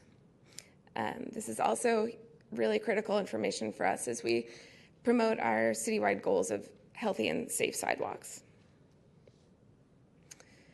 We launched the urbanforestmap.org with Data SF, and so online you can now see all of this information, you can interact with it. Here's a little close-up where you can click on different trees and learn about the stormwater that's filtered and managed out of it, the energy conserved, and species, of course, and size. So what are we doing next? Right now, we're diving into the data. It can be sliced and diced a lot of different ways. One of the most popular ways we see street trees counted is by linear street mile. So that's really starting to tell a picture of our neighborhoods. We also looked at overall canopy for each of them. And we're really partnering with Friends of the Urban Forest and our Department of Public Works to understand what's the best kind of data to show for the public. This is also going to be really important information for Proposition E. This was passed by the voters in November, and this transferred all street tree maintenance to the city, as well as sidewalk damage. So they'll be using this to understand where our priority pruning is happening, where sidewalks needed, and that'll be the first way we help them to understand where they should focus their efforts. Also, our colleague at San Francisco Environment is going to go through our data and understand some of the species and biodiversity elements that each of these tree species have, and that'll be really relevant as we just also passed a resolution about biodiversity goals for the Commission of the Environment. I would just like to acknowledge our full team, especially John Sway. He's the plan manager, and he's been a tremendous leader. He's on sabbatical right now, as well as the Department of Urban Forestry and Arbor Pro and Davey for doing the census. That's my quick presentation. I'm happy to answer any questions. Thank you very much. We may have questions. Let me see if there's any public comment. Is there any public comment on this item? Seeing none, we'll close public comment. Any commissioner questions? Commissioner Melgar? Thank you so much. I love this. So I had a question about sort of the scope of the study, and I'm so glad that you guys did it and, you know, quantified and stuff. And I guess that I'm wondering about the relationship between private trees and the street trees, because in looking at the distribution of where the street trees are, some of these neighborhoods like Fizz Valley, Excelsior, Crocker, Amazon, and Outer Mission, you know, are, you walk on the streets and you can feel the lack of trees, and it's, you know, like it totally affects the feel, you know. And there's also very little private trees. And if you go to someplace, you know, like West of Twin Peaks or, you know, St. Francis Woods, where there's lots of, you know, street trees, there's also lots of private trees. So I would think that we want to make an effort to compensate for that, and also have, you know, encourage, private maintenance and, you know, care for trees. So I was wondering if that was something that you guys talked about when you were doing the report. Yeah, you know, for phase 1, we just focused on street trees, but I think that's a great point to bring up for phase 3 of the plan, which we'll be starting to scope in the next few months, about what are we looking at with private property and how do we encourage more greening there, whether it's in your backyard or in your setback or on your roof or on your green wall or something. So I think that's a great point. Mm-hmm. And then I had two other points. So my second point was whether or not you guys, I know that, DPW has also done a lot of work in terms of, storm runoff and the relationship between trees in neighborhoods and, during times of flooding and unusual rain and, the problems that we have in certain neighborhoods, and I was particularly thinking about Excelsior and Outer Mission. So did any of that make it into, or was it just like counting the trees? They didn't make it into the street tree census, but phase 1 definitely touches on kind of the benefits of street trees and tries to dive into the financial side of how much stormwater is, I guess, restored and taken from the trees before it hits the ground. Well, that's good to know because, eventually this come with a price tag, and it would be helpful to see that, we would save here if we invested there. Yeah. Definitely. No, I think it'd be, Chicago has a great campaign where they actually put little tags on the street trees to say, these are gallons of stormwater taken from the tree each year, and this is the carbon sequestered. So I think that'd be really helpful in some of the public outreach we do. Yeah. So my last question, I guess, was about, I know there's this, guerrilla movement in grafting edible, fruiting, branches into street trees, and, what if you guys had any, if that came into the report. I mean, I know some of, I was really looking at the biodiversity, which is really great. In my neighborhood, there's lots of strawberry trees, and many people don't know that they're edible. The fruits are edible. We actually, go around and gather them and make jam out of them because they're delicious. But, it can be a source of food. And so is that something that you guys looked at? We did. I remember this discussion in 2013 talking about where could we plant some edible trees and really encourage urban agriculture and bring that into the mix. There was a lot of pushback as far as who's going to maintain those, who will pick up the fruit, and of course those issues. But I think on some that might be a great opportunity to look in for phase 3 of private property. And here's what you could plant. Here are the fruit trees and avocado trees that could live in your area. So I think that's great. Yeah. Thank you. Commissioner Moore. It's a great piece of work. I'm really delighted to see it also immediately link into the citywide technology to be able to bring it up on the web and people to really even teach their children how to look at trees and how to kind of understand the whole managing of a city. I think it's a wonderful tool, and I'm delighted seeing it. The question I have, and this was in front of the Commission over the years, landmark trees. How does that tie into this discussion? Yeah, that's a great question as well. So landmark trees are also only on the private property. And those were also going to be a section of phase 3. So we've started to scope that into phase 3 work, since phase 1 doesn't really account for any private property. But we do have several landmark trees that came through here, which are on public property. Okay. I don't want to mention the address, but you'll know soon. Jonas laughing. Anyway, I want to make sure that those are also been brought into discussion because they might not fall into the standard species that are listed here. And I know there are more than you're showing, but I think it's an important discussion to make people aware that this commission is highly focused on protecting, maintaining those trees, including seeing them now in the family of trees protected in the private right-of-way. Great. Thank you very much. It's great work. Commissioners, that'll place us on item 13 for case number 2017-004521 MAP. This is the 3rd Street Formula Retail Restricted Use District intention to initiate.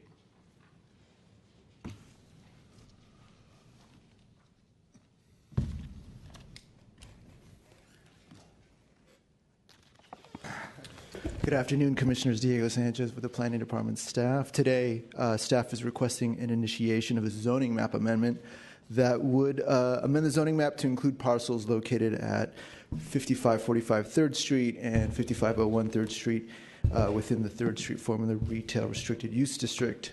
Commissioners, these parcels were included in the ordinance establishing the restricted use district, but were omitted from inclusion on the zoning map. I'd like to note that the initiation does not involve a decision on the substance of the amendments. It merely begins the required 20-day notice period, after which you, the Commission, may hold a hearing and take action on the proposed zoning map amendments. Commissioners, the staff recommendation is to initiate the zoning map amendment and schedule an adoption hearing for no sooner than June 28th, 2017. This concludes my presentation. Thank you. Thank you, Mr. Sanchez. Any public comment on this item? Seeing none, we'll close public comment. Commissioner Johnson. Thank you. Seems like a pretty straightforward fix. Move to initiate. Second.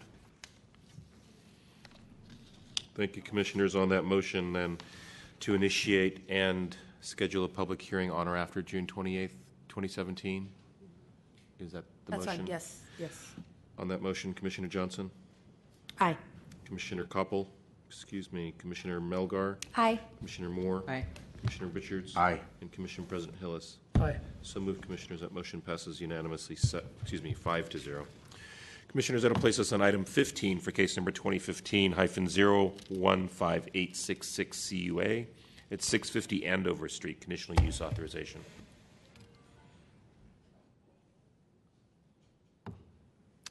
Projects, oh no, we're city staff, planning staff. Staff present for this? I'm part of 650 Andover.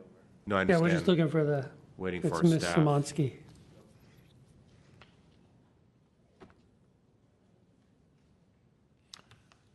She may not be here since we continued a few items. Can we try the next item, the DR? Let me see if any staff is here to present the DR. All right, let's take a 5-minute break. Sure. We'll be back in Lunch 2. break. 5-minute lunch break.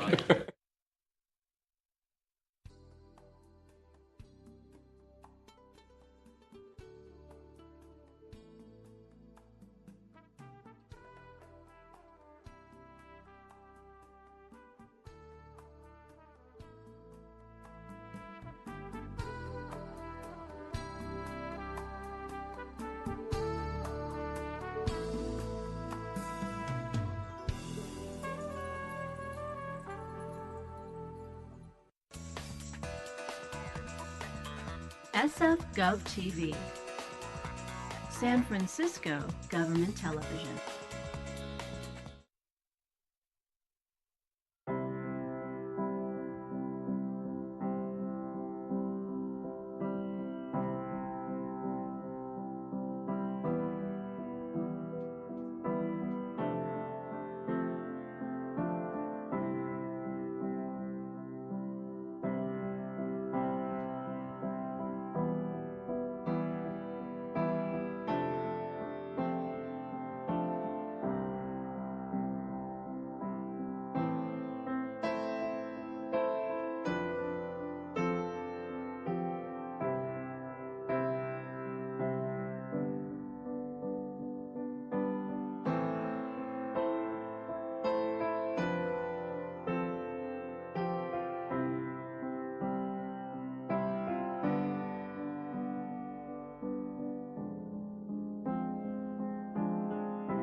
let's do Hanover Street first.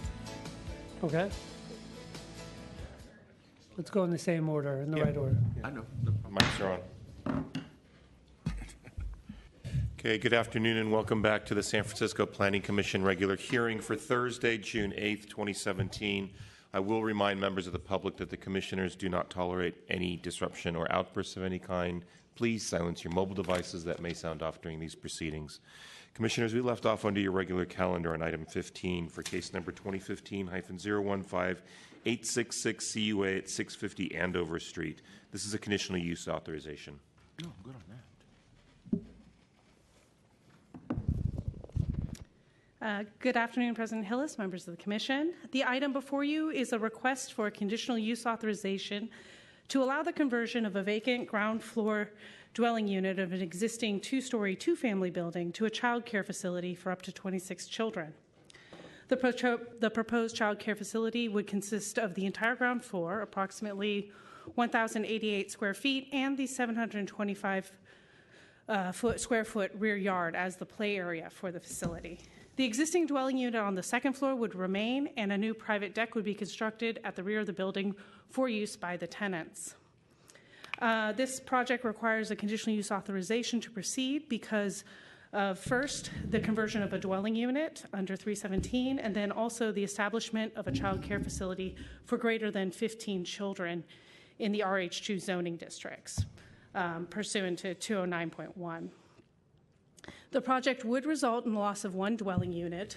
However, the ground floor dwelling unit proposed for conversion is currently vacant and has not had a residential tenant in years. The dwelling unit would be replaced with a child care facility for 26 children, and based on the San Francisco Citywide Nexus analysis from 2014, demand for child care for all ages is projected to continue to increase through 2020. The operator would be required to obtain a state-issued license and meet those requirements. And the project sponsor submitted a drop-off and pickup management plan associated with the child care facility. That includes having a passenger loading zone on Andover Street and implementing staggered pickup and drop-off times. To date, the Planning Department has received communications from 4 residents in opposition to the project, whose concerns include the effect upon traffic, parking, and noise, as well as the safety of the child care facility due to criminal activity in the neighborhood, and the applicant's history for unauthorized use of the property. The department also received a letter in support, noting that child care facilities are a much-needed use for residential neighborhoods and the city as a whole. In summary, the department finds the project to be necessary, desirable, and compatible with the surrounding neighborhood for the following reasons. The project meets all the applicable requirements of the planning code and is compatible with the existing neighborhood in that it is not expanding or changing the building envelope. The general plan encourages and supports the creation of family supportive services such as child care, and it will provide a vital service to families in the neighborhood. The project promotes small business ownership, employment opportunities, and the project would not displace any existing residential tenants.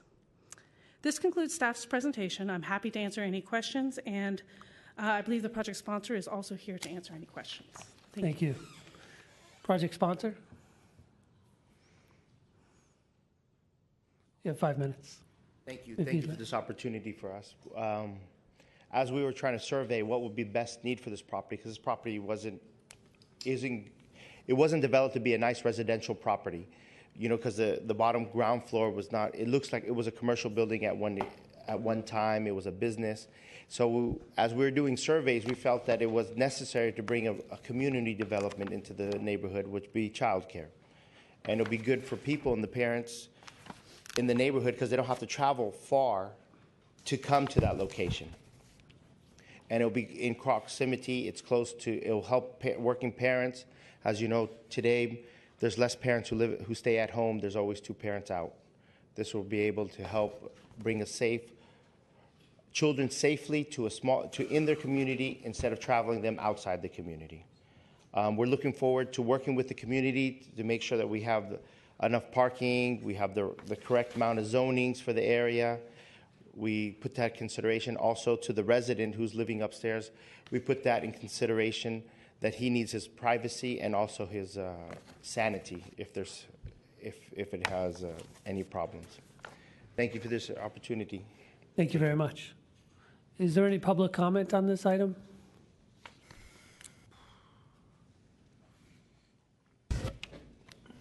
Seeing none, we'll close public comment and open it up to commissioner questions and comments. Anybody? Commissioner Moore. Since this was never really presented in terms of dwelling unit, its size, its qualities, it's very difficult to judge. Obviously, we need to spend that moment of pause for demolition or reuse of any dwelling unit. I do not really see it. The photos seem to indicate that the space may not be the best one for a dwelling unit. And on the other hand, we know very well, and I'm saying that in the absence of Commissioner Johnson, how important childcare and the frequency of childcare in neighborhoods is. I would have liked to see people who have children be here and speak to the matter, but I assume it's not exactly the time of the day when your children are already in childcare that you can show up and testify to that matter. So I actually just like to move to approve. Second. Thank you, Commissioners. On that motion to approve this matter with conditions, Commissioner Koppel. Aye. Commissioner Melgar. Aye. Commissioner Moore. Aye. Commissioner Richards. Aye. And Commissioner President Hillis. Aye. So moved, Commissioners. That motion passes unanimously 5-0. Commissioners, that'll place us under your discretionary review calendar for item 17, case number 2015-01-6467 DRP-02 at 653 28th Street. This is a discretionary review. Good afternoon, President Hillis, members of the Commission. Elizabeth Junkier of Planning Department staff.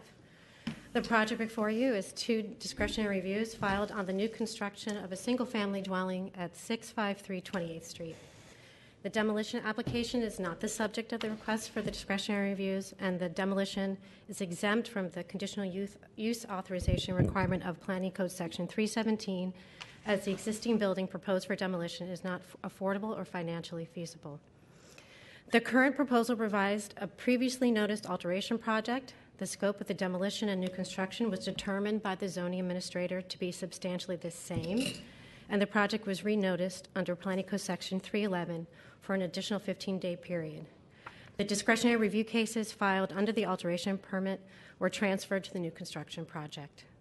The property is located at the southwestern edge of the Noe Valley neighborhood, abutting Diamond Heights, in an RH1 zoning district. The DR requesters are Hannah F. Katahari, resident and owner of 657 28th Street, a single-family dwelling located to the west of the subject property, and David Tong, resident owner of 30 Gold Mine, a single-family dwelling located above the subject property.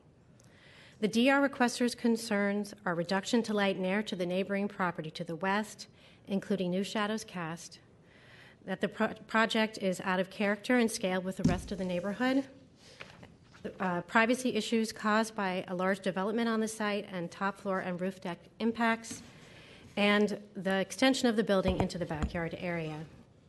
Since the packet was prepared, the department has received correspondence from approximately 7 additional correspondences in the form of emailed letters, 3 in support with 138 signature petition, and approximately 4 in opposition.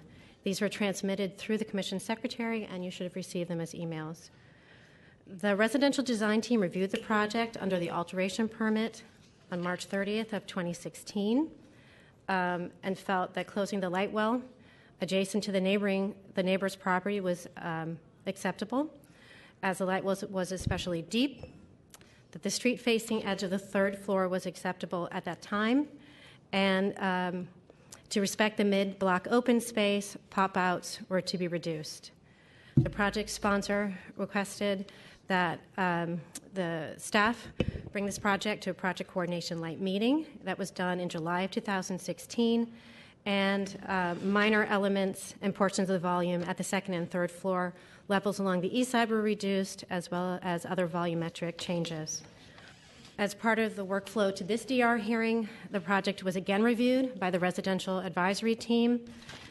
Under this review, the RDAT felt that the building should set back the top floor in the range of 10 feet from the primary facade and lower the entire building. The project sponsor has amended the plans to address these RDAT comments, and these are the plans before you today. As currently proposed, from the department perspective, the department can support the project and recommended the commission to not take DR and approve the project as proposed.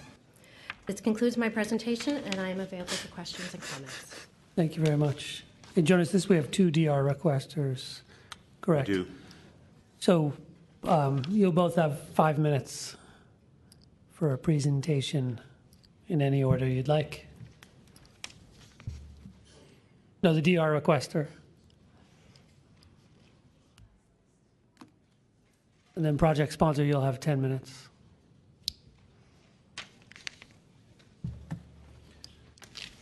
Once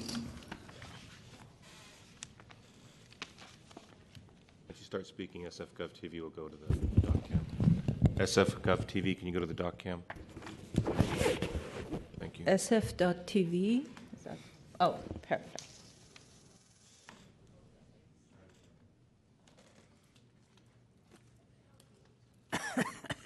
See? Good afternoon. Thank you, commissioners, for allowing me to speak in front of you and share my concerns about this proposed plan. I live in the house next door to the proposed plan, as seen here to the west of the proposed plan. And this is this set of houses are facing north, and to the back is the south side of the building. The sun comes out on the right side and sets on the left side. These houses are on a very steep slope that we lose sunlight to because of the hills on the west side. We lose the sunlight around 3 or so, and this area is in the Diamond Heights area, which is quite foggy, cold and windy, and any little amount of sun is greatly appreciated. And if you look at these 2 properties, my property next to the marked property, I have a light well that sun does come in and helps with the northern part of the house to get light as the light comes through the west side, east side. And then on the winter time or summertime, the sun goes a little bit further toward the north, so you will see that the light hits the northern part, the stairs in the front of the house. So the matter of light and getting sunlight is quite important and makes big difference. The other thing that I will be going over with is the southern part of this area that you will see. It is quite a big open area, and it's very green, and it's almost like a park that this build-out will not be respecting.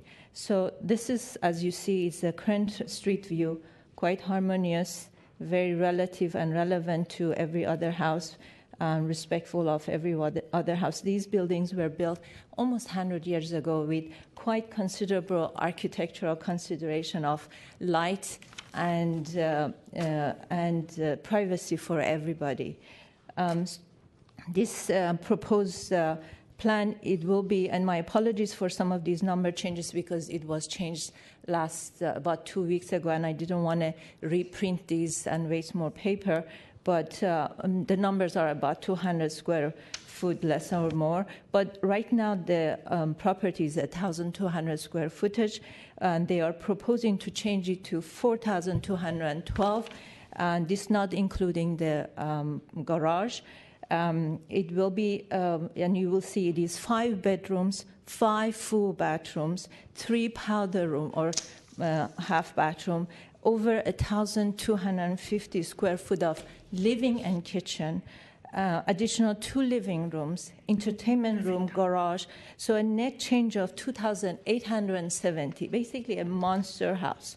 So my concerns are the extensive horizontal and vertical addition cast a huge shadow and boxing the neighboring properties to the east and west, including mine, preclude my property from using solar panel as it reduced the east side roof solar access to below 65%, whereas it currently stands at 92% solar access, obstruct my light well and prevent it from ever getting sunlight. Thereby, no sunlight will reach the entire north half of my home, encroaches on the mid-block open space at a time when urban green space is encouraged to be preserved rather than reduced.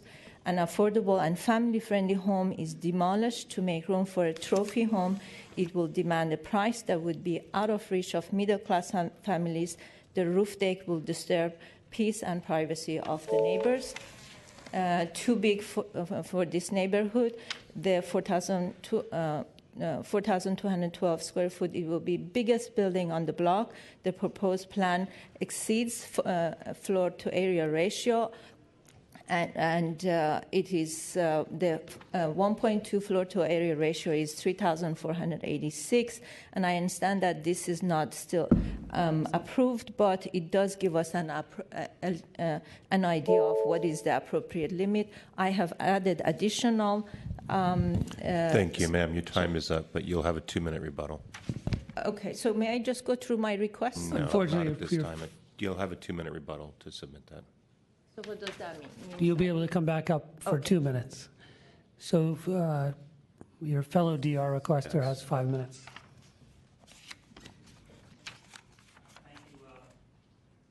Just for your attention, I'm pleased to have the opportunity to address the issues in this DR. My name is David Tong. I represent myself, my family, as well as three of my adjacent neighbors in opposing the proposed building. We are longstanding residents of San Francisco and have lived here for between 11 and over 30 years and are located directly behind the subject property.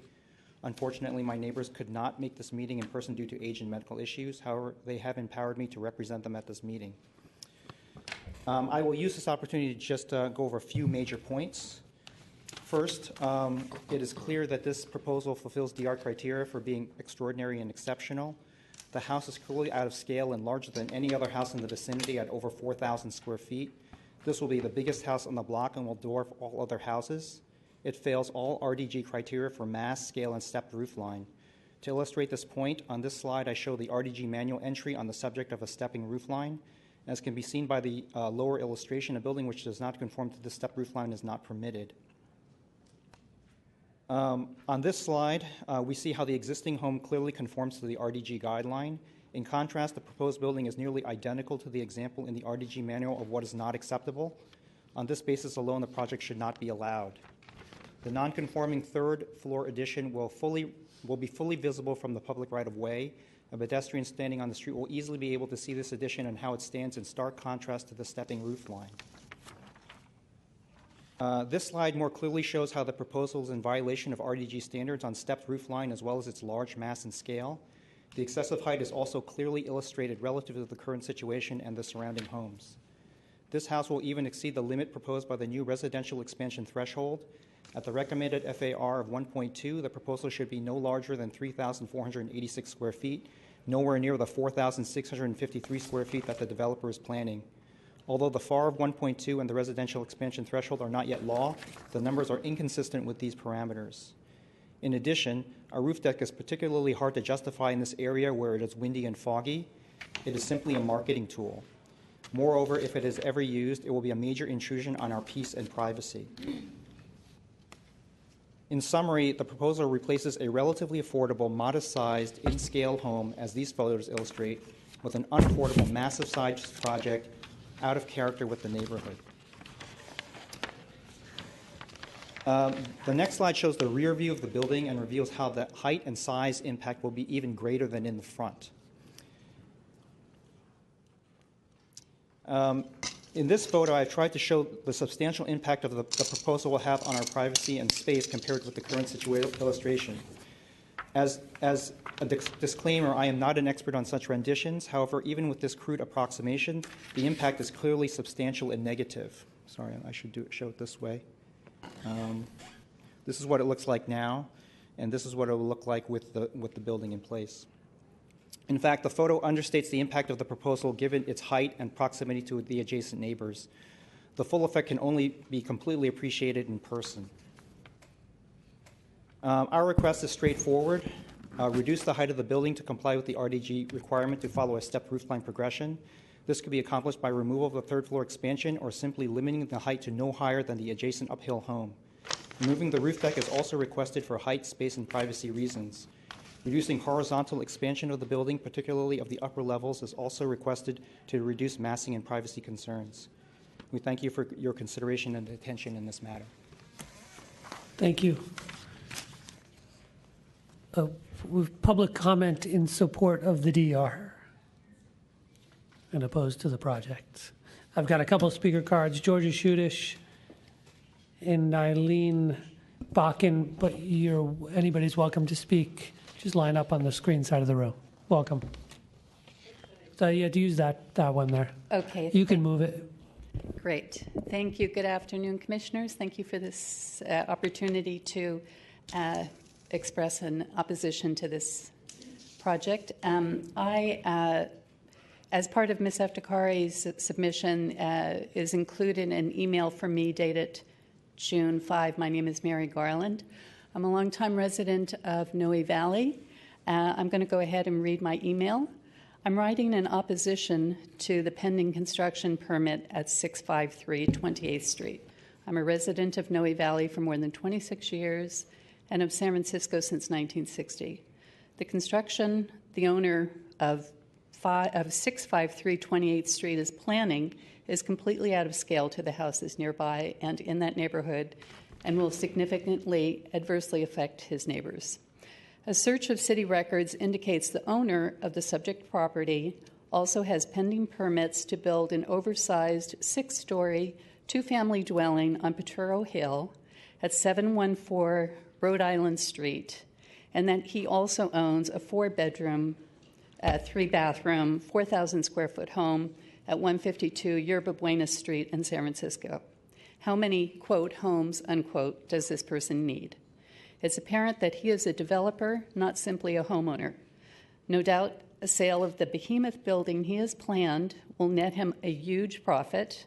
Unfortunately, as he departs 28th Street with that profit, his neighbors will be left with a permanently reduced and diminished enjoyment of their homes. San Francisco needs to support homeowners and safeguard the longtime character of our neighborhoods and not allow developers to pillage our beautiful city for personal profit. Thank you. Thank you. Next speaker, please. Ms. Rahm. Good afternoon, Commissioners. Ozzie Rum from Noe Neighborhood Council, and I'm here to support the DR and reiterate the same points that were raised by the DR requesters, which is this project is just too big to be built. On a street that is as steep as 28th Street, you have the opportunity to see the third-floor addition, which is quite rare, in particular for that side of the street, from any vantage point for a pedestrian and his public right-of-way. So it is very unusual circumstances to allow this project to be built. Also, this project is too big, even by the new department proposal. I'm so glad Ms. Wadi is here. We were here last week going over the FAR numbers. As you can see, the FAR of this project currently stands at 1.5, and that's not even including the garage. And for an RH1 home, as you may recall, last week, the proposal is for 1.2. We know it's not the law, it hasn't been approved, but it is under review. And I trust that Ms. Wadi and her team did look into enough examples that they came with that number of 1.2. And in particular, this is on a street where the FAR stands at 0.6. Even if Ozzie Rum's calculations are wrong, or maybe the assessor's numbers are incorrect, you multiply it by 2 and you would get 1.2. I don't want to bore you with numbers, but clearly this project is too big to be built. Secondly, what really disturbs me is that this particular developer has a habit of demolishing and replacing homes in San Francisco with gargantuan buildings. Overhead, please.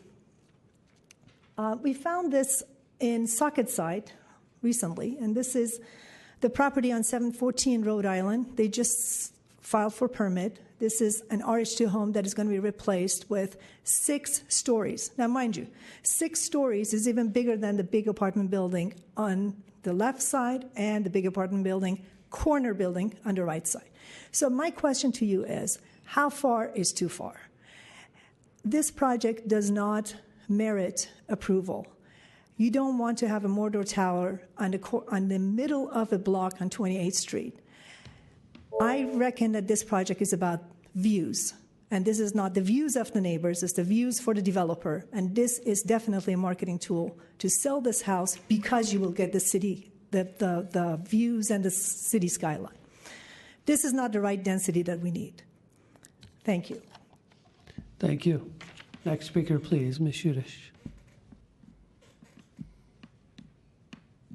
It's very big, and we still have Section 317.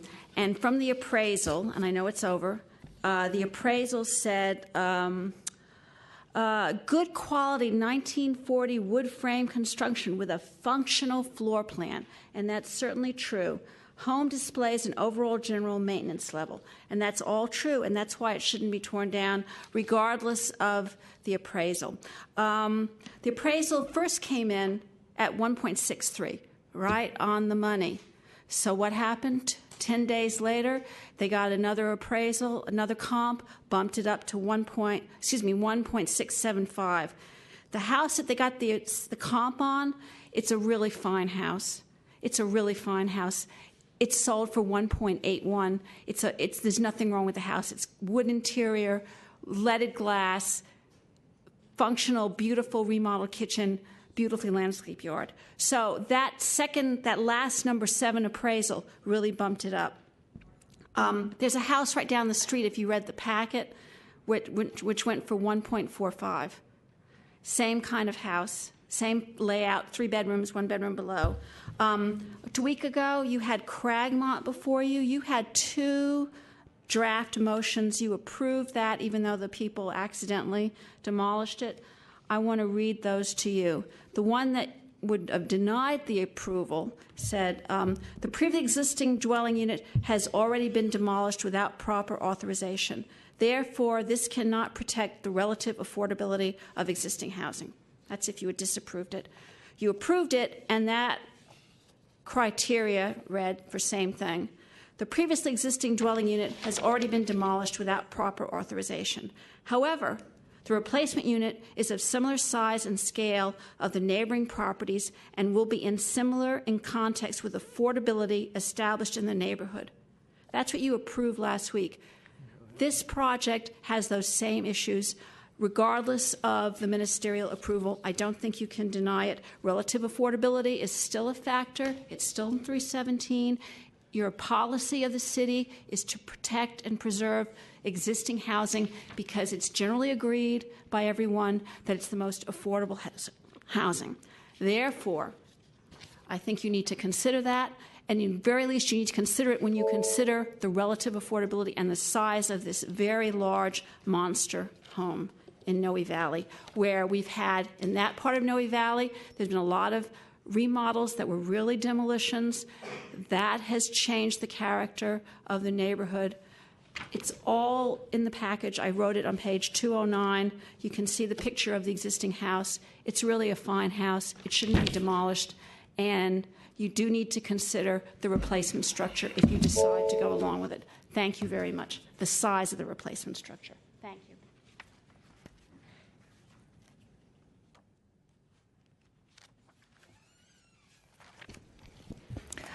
Eileen Bogan, District 4 resident, here in solidarity with my District 8 fellow residents. I'm in opposition to the demolition for this site being approved ministerially rather than as a CU.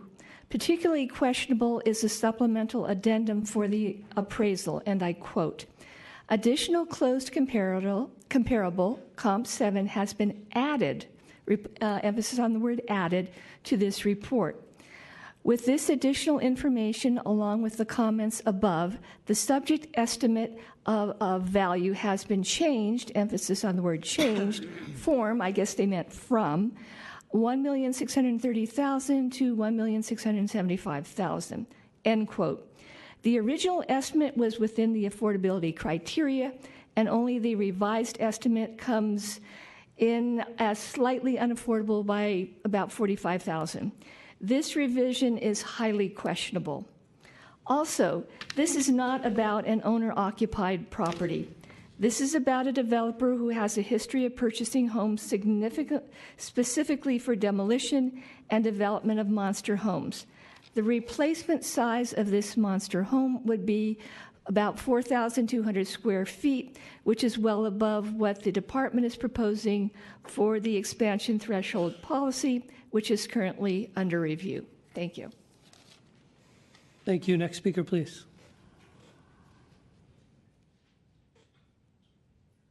Good afternoon, Commissioners. My name is Suhail Shatar. I'm an architect. I was asked by the DR requester over 6 months ago to come and review the conditions of the new proposed plan next to her house.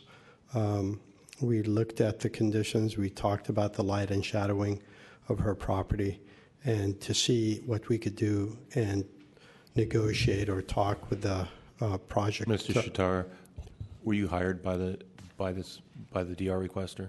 I was. Okay, then you should speak as part of the team's presentation for the DR. Okay. And she's already expired her 5 minutes. All right. Thank you very much. You could speak during the rebuttal. Next speaker, please. Good afternoon, Lex Fukumitsu. I live on 661 28th, which is west of the proposed building. Actually, what I kind of want to start out is that originally 2 sisters lived in that home up until a few years ago, when one sister, being ill, they had to sell and move out of state for affordable health care. So that's the reason that the home is was available for a what do you call it? A developer to come in and put essentially a mega home right in the middle of our block. It definitely affects our downhill neighbor, but for us, my wife is concerned about her roses, of course, for the sunlight being blocked. From our bedroom, morning sun also be gone. So all the restrictions that had been placed, that's my thing. But also, kind of on a personal level, directly across the street, same price level that the developer bought the home for, 1-point-something million. Young couple moves in. They're going to, start their life there, and it's kind of keeping in the neighborhood. And so that's what I kind of thought was going to happen originally. But hopefully we can keep it at a smaller scale that would allow neighbors within our price range. I mean, that home is going to have to sell for $4 to $5 million. Increases our value, but that's not, we just want to respect our neighbors. So thank you. Thank you. Any additional public comment in support of the DR? Seeing none, project sponsor, you have the opportunity for a 10-minute presentation.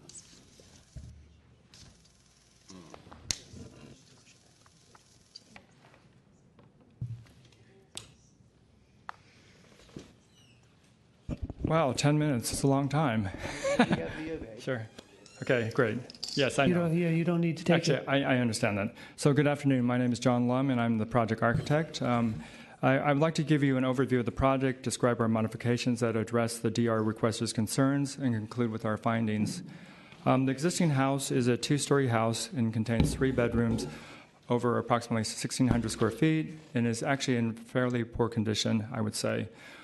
Our goal was to design a house for a contemporary family where there are 3 bedrooms on one level, as well as additional space for an extended family member. As the first floor is mainly a garage, the solution was to add a 3rd floor with 3 bedrooms. The 2nd floor would then be expanded to include a formal living room, dining room, and then a great room with an open kitchen, and that would open onto the yard. The 1st floor contains a 2-car garage with a guest suite behind it. In your commission packet, we have provided you with 3 summaries that document the numerous changes that we've made to address some of the DR filer's concerns and also in regards to the RDAT's request to change or modify the project. Here's a quick synopsis, and James here in my office will be showing you a slideshow of the changes that we've done to the rear after I speak. So the first DR requester, Ms. Hana Eftekari, she lives to the west of the project, and she spoke. Her main concerns seemed to be about sunlight. She actually asked us for numerous changes of the project, including relocating an existing light well, per her request, shortening the building. We shortened it by 10'6", the original proposal. We also reduced the 3rd floor by 3 feet. Then we reduced it by 4 feet.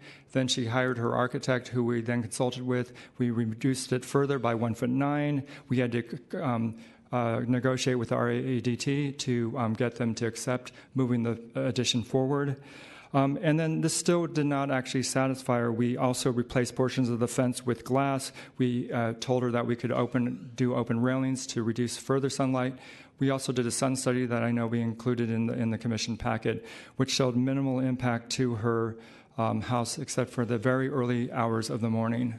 Note that this addition of the 2nd and 3rd floor, which is will affect her in regards to her sunlight, it only sticks out 10 feet past her existing south wall.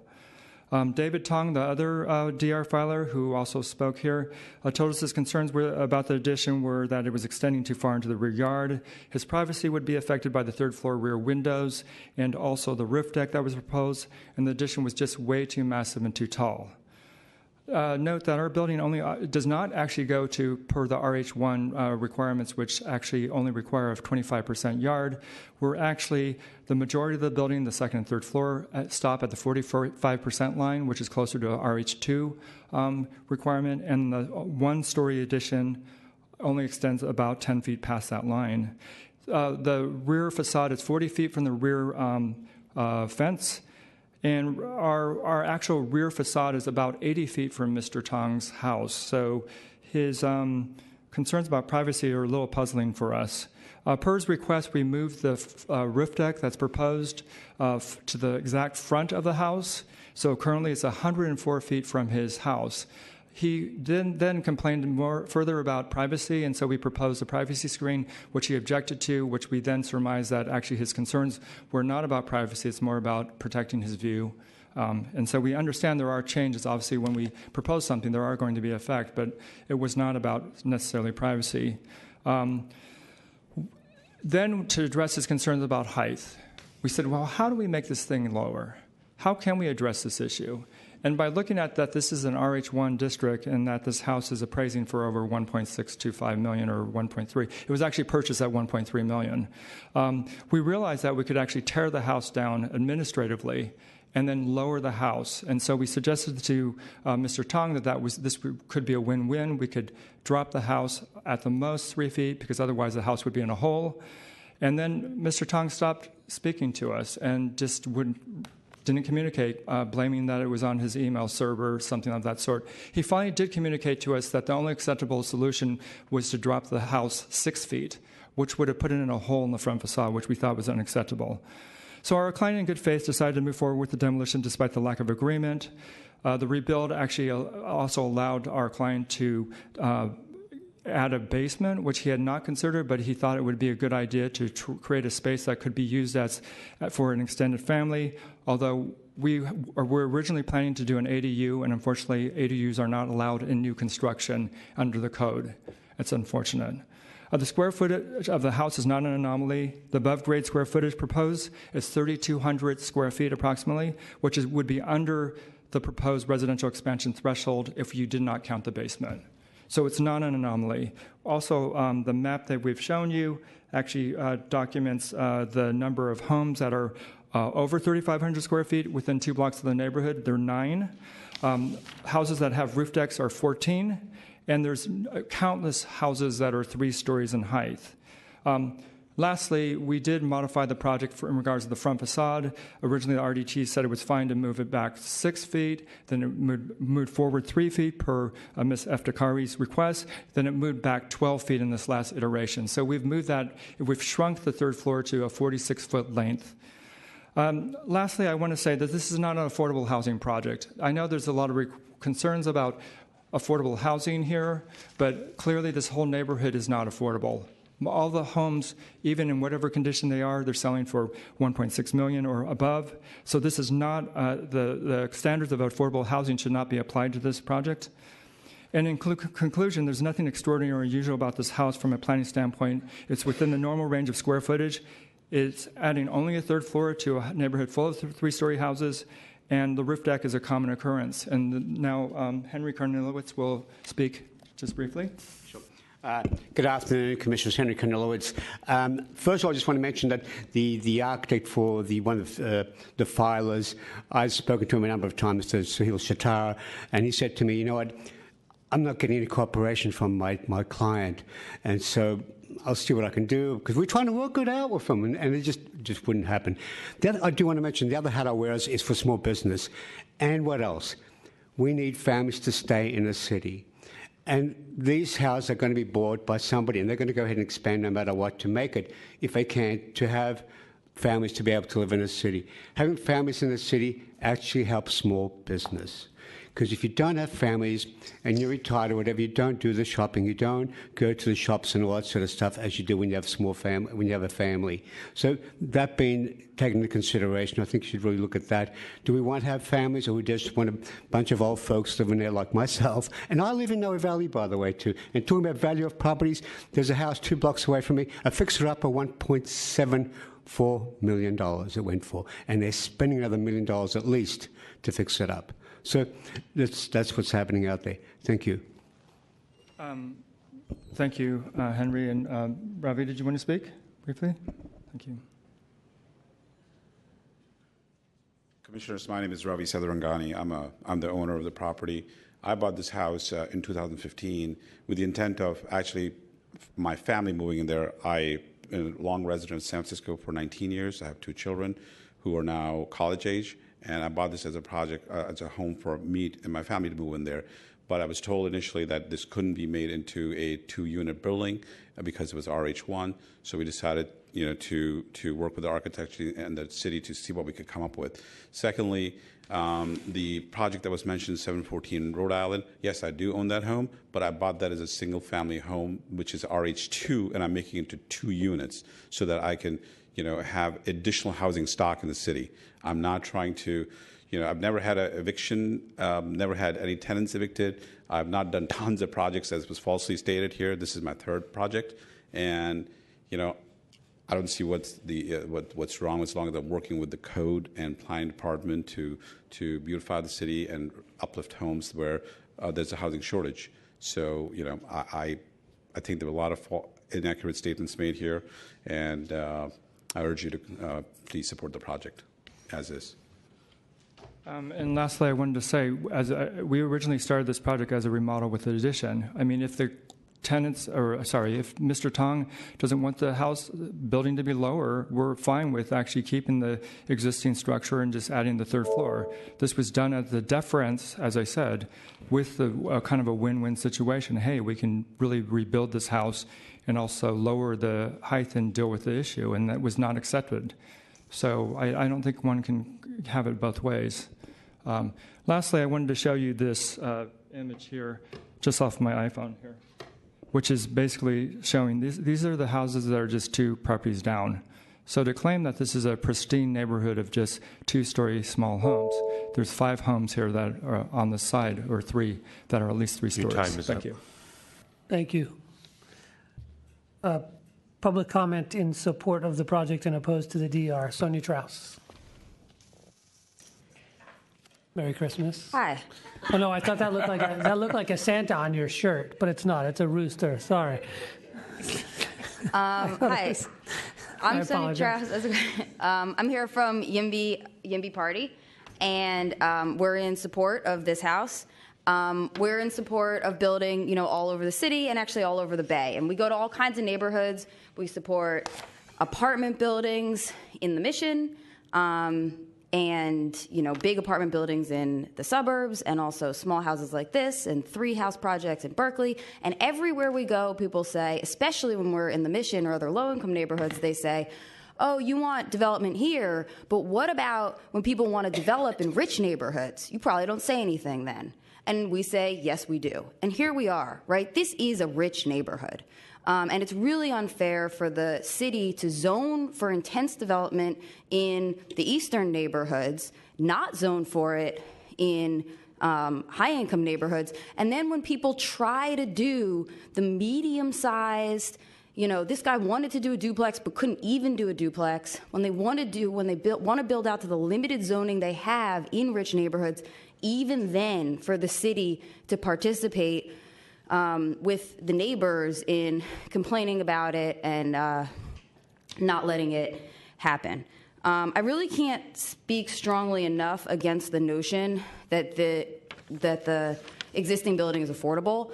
And so, yeah, they said here they bought it for $1.3 million. The Redfin estimate, if they fixed it up and just sold it, it would be $1.8 million, $1,300 a square foot. There is no universe where that is affordable. And for the DR requester to come up here and say with a straight face in public that $1,300 a square foot, $1.8 million is affordable should be embarrassing. That is a person who is out of touch with reality or lying.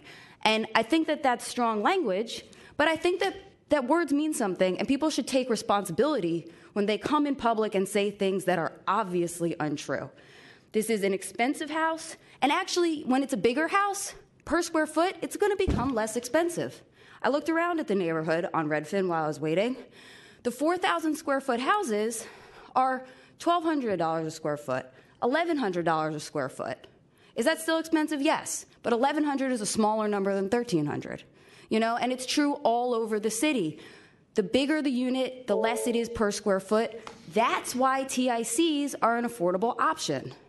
So if we let people build big things, 4,000, 5,000, and then we let them split it up, they will do it. We've seen it happen before. It will happen again. And this one in particular could become 2 units as soon as the new buyer buys it. So there's a lot of people. You guys got this letter. People supportive in the neighborhood. They couldn't all be here today. I'm here as their proxy. Thank you. Ms. Strauss, any other public comment in support of the project opposed to the DR? Seeing none, DR requesters, you each have a 2-minute rebuttal.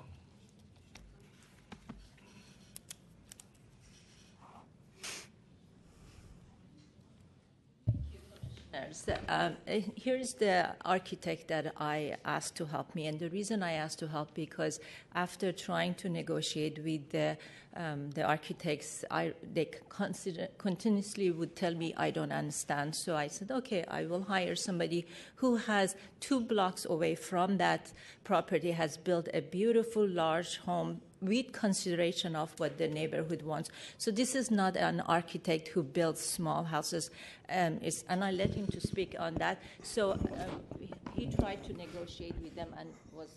Suhail Shatara again. Yes, I did meet with the project sponsors, architects. I had made suggestions. I had done some freehand drawings with them. I had made the suggestions to allow more light onto Hannah's property, which is to the west. And I think at the end of the day, we're talking about 3 feet of reduction on, I think, the upper floor, and maybe, I think it was 1.5 feet on the second floor in order to get more light into her rear yard. We made suggestions to lower the parapet walls to 30 inches, put glass above that. We made suggestions to put a glass partition along the property line. And all this was looked at favorably by the other architects, but they never moved on the reduction of the back of the property. Thank you.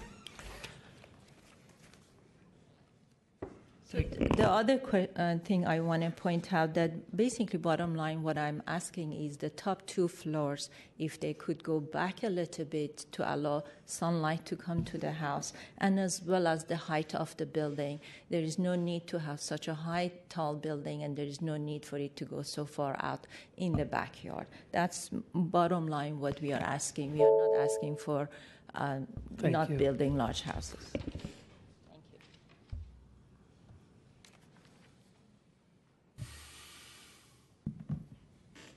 So I'm not going to legitimize any of the things that were stated. I did have the opportunity to see the hearing from last week where the same architect was involved, and as you recall, there were many people that disputed exactly what he said. So it's really not an accurate representation. I don't think there was any bargaining in any particular good faith in this particular situation. We are asking for something that is very reasonable. Following the RDG guideline, this is a 4,600 square foot house. This is not some tiny little, I don't know where this other person is coming from and saying that this is a modest addition to the house. This is an incredibly huge monster house. None of the other houses in the neighborhood look anything like this. It is a sore thumb. That picture is deceptive that he showed in terms of the 3-story house. They're all in a line. They're all very considerate of the roof line that is in that neighborhood. It's a beautiful roof line. I wish you could come to the neighborhood. It's just a fantastically beautiful. We love this neighborhood so much. And to have it destroyed in that way, purely for profit, it's just very troubling to me that if that's really where we are right now in 2017. It's just not the way I thought it would be. I thought the city had some kind of understanding about that. I hope that you share that viewpoint. But what was described from the architect is not really a legitimate description of what happened. Thank you. Thank you. Project sponsor, you have a 2-minute rebuttal.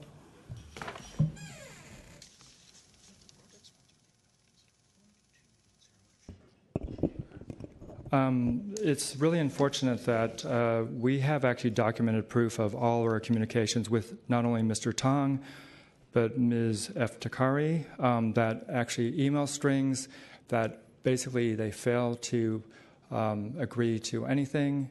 They say everything is great, they love the ideas, they'd have to get back to us, and there's no response.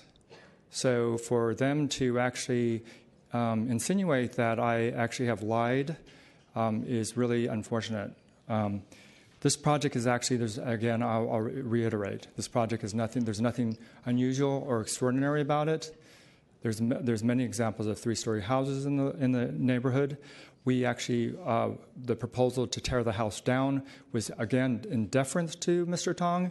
If you don't want to have us tear down the house, we're fine with adding the 3rd floor and keeping it the way it has been proposed. So it's up, but they were refused to actually agree to anything and never actually followed through. And so we kept on moving forward. The other architect who suggested that we did not incorporate those changes, look at the drawings. The drawings actually show all the changes that happened. And then at the very last minute, the RDAT requested that we move the whole 3rd floor back, and they said the rear is not of concern because of the lack of communication with Ms. Eftekhari and also Mr. Tong. We moved it back in order to meet all of the planning code. So this is a code-compliant project that has been reviewed 3 times by the RDAT, and we've made all the changes that actually have to do with fitting into the residential design guidelines.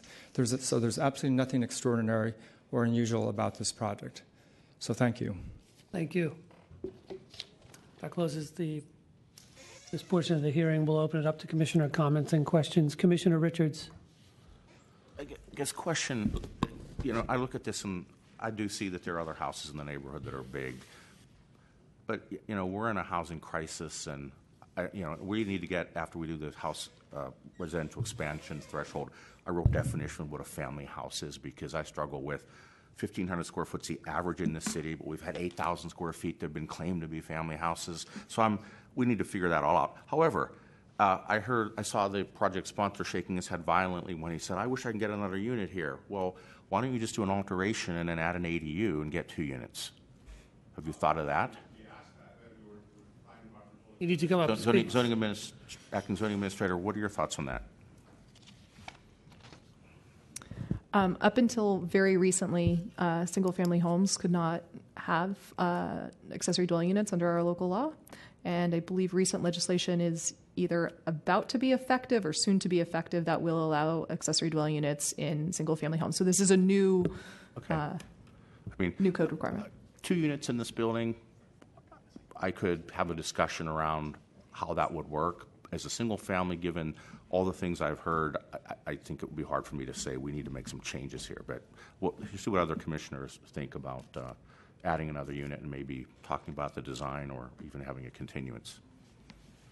Mr. Loeb, can I ask the project sponsor, I mean, what were you tasked with doing on this? What was the program you were asked to fit in here? We actually, to be quite honest, the planning department's website, when they introduced the ADU code, actually said, conversely to the planning code, because Elizabeth Gordon and John Neer actually reviewed our project, said you can't put an ADU in forget new about the construction. ADU, but what you were trying to do on this project? Our intention was to originally start out with and create a second unit and see if we could put an ADU in here, because that's and then what did you just keep the same mass and then just add program to the single-family home when you couldn't do an ADU? It just seems like a lot. You know, there's a media room, a family room. Well, as I said, the lower level basement is discretionary, and it only came about when we were going to start tearing the house down, because then it allowed us to then excavate, and it made sense. Also, given the cost of rebuilding the house versus remodeling the house and adding, there was also a financial component. But I know the Planning Commission is not going to consider that. The goal here is because we see that many families have extended families with them, that added extra space is a desire. Also, from a planning code standpoint, the fact that this is underground, normally underground basement areas are not counted in square footage as far as FAR goes or considered as mass and height. We felt that keeping the basement in was a good idea. Right. I mean, I'm all right. No, I'm fine. That was a good answer. Okay, thank you. I mean, I'm just worried. I just think you've got too much. You've got kind of everything here, and while it's code compliant, and I think there's parts of it, like I think the design is fine, and you've set it back. In generally, it's okay in the front. You've got. It's contextually doesn't respond to what's going on here. I mean, the hill goes up, and you tower over the building. That's uphill from you, especially in the back. And I know you mentioned the staff didn't have concerns or you didn't hear concerns about it, but I think I don't think you respond at all to the context. And you've been here before, and I think you've designed decent buildings, but you've got decks on every floor, and I just think design-wise, you're not responding to where you are in the context of this. I get you have a and then the program seems to be too much. It's not as if you need all the things that are in that building potentially. So something to me has gotta give. Then we're fine with removing the basement if that is something that would make this project more acceptable. But I don't think that affects the massing of the building at all. That's correct. Yeah. So I'm not as concerned. I'm not as concerned about your program, but I'm concerned about the mass and how it fits. And I get it; it's code compliant. And I reiterate, I think you did an okay job in the front, but I think you kind of look at that context. You don't respond to it all, and that's not going to help in that. It's just going to get rid of program. Commissioner Moore. I'd like to speak about the reoccurrence of dialogues we hear week in, week out. And I think the issue is not as much picking out a singular building, but looking at the repetitive character of how Noe Valley in particular is being decimated of its original larger context and character. And I would just basically pick up on the comment that Commissioner Hillish just made. While it is code compliant, it's not at all context compliant. It doesn't understand context that go that far. There is a clear residential guideline that deals with the stepping section, and you are to stay within the prevailing stepping line of the hill form. This is a steep street. This is basically very modest homes if you look at the pictures, which are even part of this report. And this building, as proposed, will completely basically blow the envelope, blow the context, and become one of those things which ultimately will stick out as saying what happened here. And to tell you the truth, it is 3,000 or 4,000, whatever square feet, week in, week out, which are wearing me out, and I just cannot support this mega mansioning anymore. If we are really concerned about preserving and maintaining the character of the city and preserving and maintaining family-sized housing, then we have what we need by what is there. There could be a small alteration, particularly even under the new guidelines with adding an ADU. I would consider that. That would kind of like picking up of where we are. We're dealing with a crisis which is far larger than just making a small home 5 times as large as it is. So I'm prepared to continue this project, but I'm also prepared to deny it, either way. If the department sees it possible, talking to Director and Ms. Wadi, that the new or pending legislation on accessory dwelling units in RH1 is applicable, then I would say we could send the project for continuance with that kind of instruction.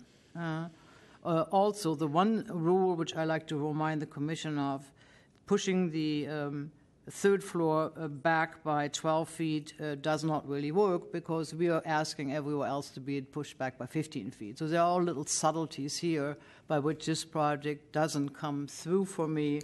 That includes wrapping balconies, something we said last week to the same architect on a very similar design building. I like to hear what the rest of the Commission says. I'm prepared to continue it, but give clear instructions of what's expected. Commissioner Melgar. Thank you. So I agree with Commissioner Moore. I could vote against this project right now, or send it back with clear instructions, as Commissioner Moore said. I just wanted to address, some of the comments, specifically Sonia. I saw that was a rooster. So I totally agree that we need to densify areas of the city that are low density. And I particularly agree that there's been an exclusionary and racial element to the low density zoning in some of our neighborhoods. This project in particular does not add density, it adds mass. And I want to be clear that I see the distinction. The point that was made, that at some point in the future, mass will lead to density because people will break it up. I just don't believe that, and I don't see that, in a real world. And so it doesn't happen without any intentional policies and procedures to make that happen. So I think in this case, it is to the detriment of the neighbors. I think if we were adding a unit, we could consider the only 10 feet towering above as something that, we would give up in terms of light and air and everything for the neighbors, to add to the affordable housing stock. Or the housing stock, even if it's not affordable, but that's not the case here. I see the programming and the plans, and it's like media rooms, 2 family rooms, like all sorts of stuff that, it's not necessary, but I think, again, it's adding mass without adding density, and I can't support it. Commissioner Johnson. Thank you. I totally disagree. So when I look at this project, I actually see an ADU with 2 floors above it. And I think it's because I'm looking at a 2-car garage that, I think tomorrow it'll be a 2-car garage if that building were built overnight. But I just feel like trends are changing, and unless we are willing to consider a variance in the planning code or something to allow the zoning for this lot to be RH2 or something like that, that this is kind of, I'm erring on the side of believing some of the design choices by the developer. In order to get, what eventually could be an ADU or a second unit into this building, you have to have the height on that basement floor where it's the garage be to minimum residential standard. And so that's, to me, what I see pushes up the height of the entire building. And if you start lopping stuff off, I feel like that precludes the option of potentially doing an ADU in the future. And to me, I really feel like even if you think the developer is being disingenuous, and they say that just because they want their larger house with a 2-car garage and they don't care. I feel like if we begin to view projects with the view of that's what we want in the future, short of just rezoning to be RH2, 3, whatever, then you have to sort of get the space first and then you change the rules later, right? I mean, I could totally see a world in the far future where if you have a garage and you want to do any sort of alteration, you have to prove why you can't do an ADU, right? But that's not today, and we're not going to get there unless when we see new construction like this and when we see buildings, we're looking for what's that opportunity in the future. So I don't know. I see this, and I see an opportunity. I see a whole floor that's set up with 2 cars, and the way that it's set up could totally have its own entrance and everything that we talk about. And so, I don't know, I'm supportive of the project. I think maybe there could be some smaller changes to the upper floors to make it a little bit more palatable to people, but I'm generally supportive of this, given, and I'm also recognizing that I've also agreed with arguments in the past about our, as Commissioner Richards says, our fuzzy definition of family housing and our angst in the past over sort of monster homes for like no good reason. Commissioner Richards. I guess question for Acting Zoning Administrator. What is the maximum an ADU can be in size before it becomes a second unit? I don't have the exact dimension at the top of my brain right now, but as part of the new legislation that's becoming effective in part next week, there will be a size component tied to ADUs, but I just don't know what that number is. Yeah, I honestly think that this project in this neighborhood is actually adding gasoline to the affordability issue, because you have a house. I mean, I know, we know, and we've admitted Section 317 is not working. You get an appraisal, it comes in slightly under. You get an appraisal, it comes in over. It's all mushy guesswork. It really is. So, we're going to be doing away with these administrative approvals. Thank God, RIP. I'm going to dance on their grave because I think they're not serving us the way we thought they were going to serve us. That all being said, I think we should give the project sponsor some clear guidance on what we'd like to see here and continue it. And I'm sure Mr. Lum is a fabulous architect. He's done some great work. He'd be able to come back and give us something more contextual that would still serve the programming needs of the house and add another unit. So I move to continue this to Secretary Unen. What's a good day? To this afternoon, since we have nothing else. There are no good days, Commissioner, in the near future. Mr. Lum. August 31st. 31st. We're not over here on the Yeah, I take it back. September 7th. September 7th. I have a question. Go for it. Is there a second? Second. Commissioner Johnson. Thank you. I have a question. So I believe that whether we call it specifically an ADU or it's just a second unit, I want to look to whoever's acting as zoning administrator at the moment. What are the other, I'm wary of requiring a redesign that requires a project sponsor to get some sort of law change. So ADUs, can you be in new construction? I thought you couldn't. So as I understand it, this is the legislation you reviewed a few weeks ago that brings us into compliance with state law. I understand that, but I feel like that allows ADUs in single-family homes, and it has an addition is allowed, but the ADU cannot be within the new space. It has to be in the existing space. Right. No. So that's why I'm asking the question. This is a demolition, so it's all new space. Well, it's all if that's they would have to redesign and keep the existing building or keep a good portion of the existing building.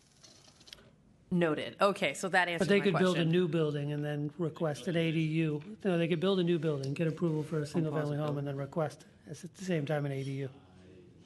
So what I would maybe suggest for this, there is pending legislation that's coming effective next week. There's trailing legislation that will also make some additional changes to the ADUs. I don't think we have all of the information at the top of our head, but there are a lot of things that are changing relative to size, expansion allowance, things of that nature for RH1. If the desire is to, generally speaking, have a second unit in this project, I think maybe sending them away with that parameter, and we can work with them on the mechanics of exactly how we can make that work. Okay. I mean, just for me, I'd express, I don't say you have to have an ADU here. I mean, I think it's an RH1 neighborhood. If they want to build a single-family home, I think that's fine, but I think it's got to be contextual. And I think what happened is we're in this kind of dance between, and this is going to be a problem in Noe Valley and other places where if you build another unit or expand a unit, you're going to get more mass, and it may not be as contextual as what you can do just building a single-family home or expanding the existing single-family home. So I don't necessarily care one way or the other, but I think if it's going to come back as a single-family home, it's got to be a little more contextual and sensitive to the neighbors. With an ADU, you could probably make that a little bigger. Okay. But I still think it should respond a bit to the neighborhood, which I think this So I think I think I was going where you're going, right? So I just kind of feel like we want to be very clear with the project sponsor that there are sort of two different paths here. We have a precedent of if there is a second unit involved, we tend to be okay with more mass in a building. We've done that before. But my question, and if you're not going to do that, then you need to think about how you're going to much more right-size a single-family home. The one thing I would just be wary of is for the commissioners to be thinking about these issues. I know staff, you said you're going to work on it, Ms. Waddy, but I remember that putting an ADU in new space that's not already existing because it's not there yet, that does not seem to me to be one of the elements of the legislation that is up for debate or that people are talking about. So if that is the case, it sounds like the deal would be build the house, have it exist for some period of time, and then put in an ADU. So if there is a way, I mean, I'm saying figure it out. I'm just saying don't walk away from here, leaving us with the impression that the legislation's up in the air, you don't know what's going to be, because I feel like that piece is not in question. So I would just tell this project sponsor, work as hard as you can. You're raising your hand. Sure, why not? It's only 320. The legislation says that you have to leave the building empty for 3 years, that portion, to create an ADU, which of course it's obviously you can't. Not the building, the space. The space. Like whatever you would use as the ADU. You'd have to build a giant garage and basement and leave it empty for 3 years per the legislation currently. Which is what you have now. Right, you have a two-car garage in there right now. But we do have a basement right now that is an ADU, effectively. That's why we are building the basement, sir. I know, so I think we're saying the same thing. You can have a seat. So we're saying the same thing. So a question here. The definition of demolition in this ordinance that we reviewed a couple weeks ago, there's the building department definition where you take everything, including the foundation, literally make it brownfield and start over, or there's the planning definition as exists today. Which definition do they use? You are always subject to both. Obviously, the planning definition right now allows for less removal than under the building code. So you would be held to the higher standard. So right now we would still look at tantamount to demolition under today's law. Okay. I mean, what I don't want to have happen here is a 5,000 square foot house and a 500 square foot ADU. That doesn't get us where we want to go. So clearly I think we need to give direction on how to alter the single family house to make it more contextual per Commissioner Hillis's great direction. Commissioner Moore. I think the most important thing is to carefully listen to what Ms. Waddy said, and that is that the ADU can only be added to an already existing home in single-family residential, not to a new one.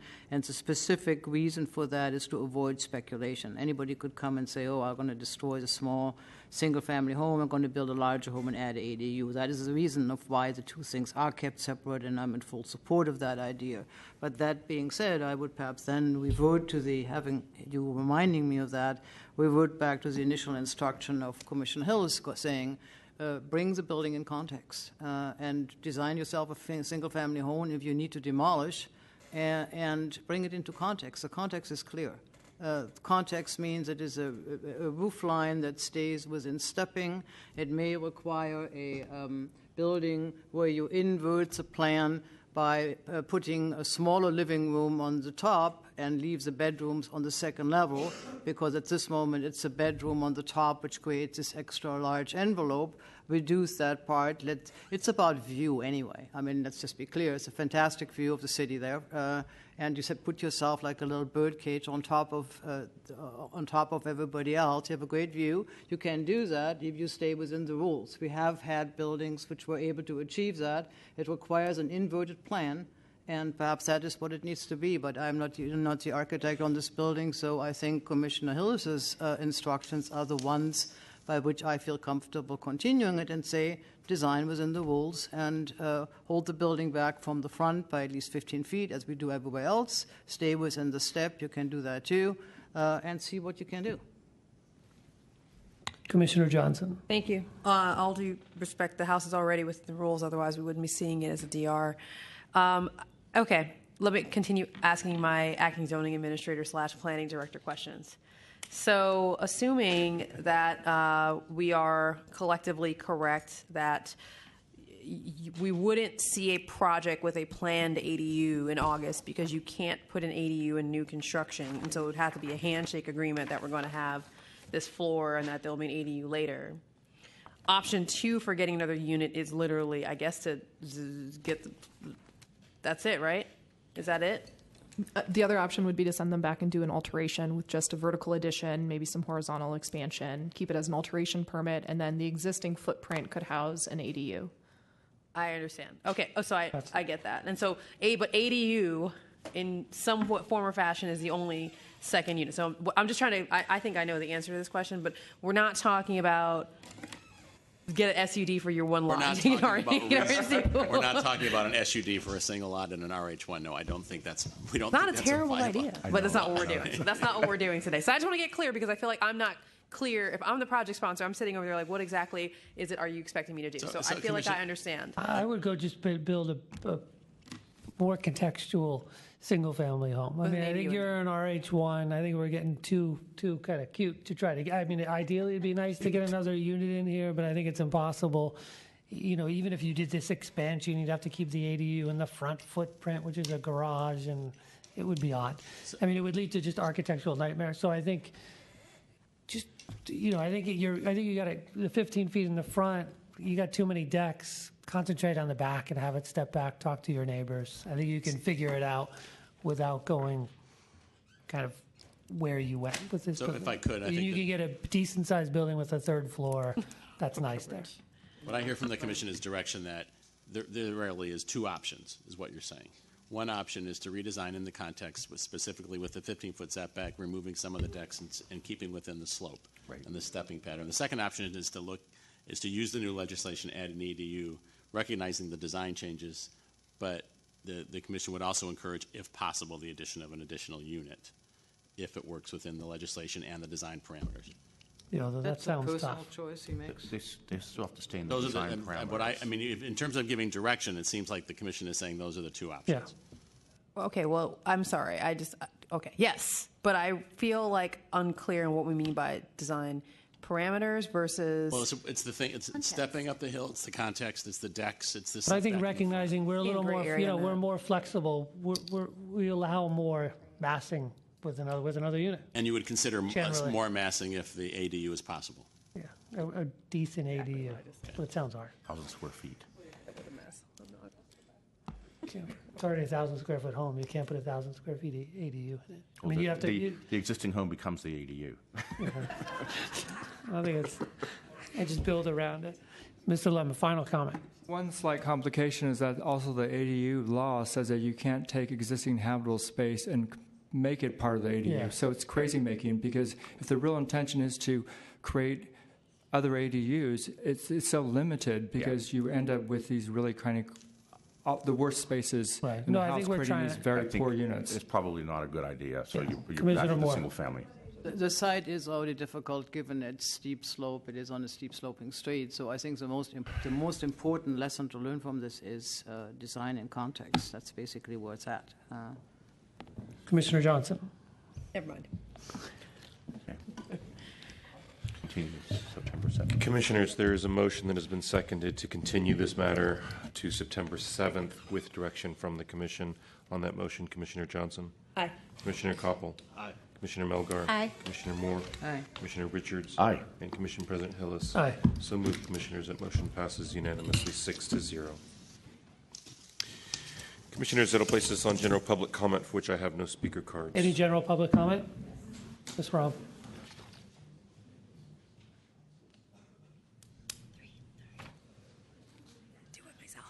This is my first time to have my general public comment at the end of a session, so this is good. Everybody's going to go home. So I just wanted to raise a point about this project that we just reviewed. If you would leave it as just an alteration and add a third floor, that would become even more gargantuan and more of a Mordor tower. So please do not consider that. And I didn't hear a clear direction as to how to reduce the mass to make it more in line with the context. I mean, I am certainly hoping that when this project comes back, it would be within the context of that 28th Street and how it's going to fit so that it's not going to stick out like a sore thumb and it's not going to be a menace to the neighbors. So just that. Thank you. Thank you, Ms. Romm. Any other general public comment? Are we really supposed to be hearing on the project that was continued? I mean, it wasn't This would be there. dispensed of, Unfortunately, that's the rules. even though it's still a matter before us. It was It was continued. already Mr. Karnilowicz. Yeah, hi, Commissioner. Just quickly, we use a lot of what they call notice of special restrictions for doing certain things. Something to consider when something comes up and you go, well, the code doesn't allow it, we can't do it this way or another way. How about a notice of special restrictions that you record against the property, then you have to comply with that. So you can't even sell the property without going along with what's in the notice of special restrictions. Just a suggestion. Thank you. Thank you.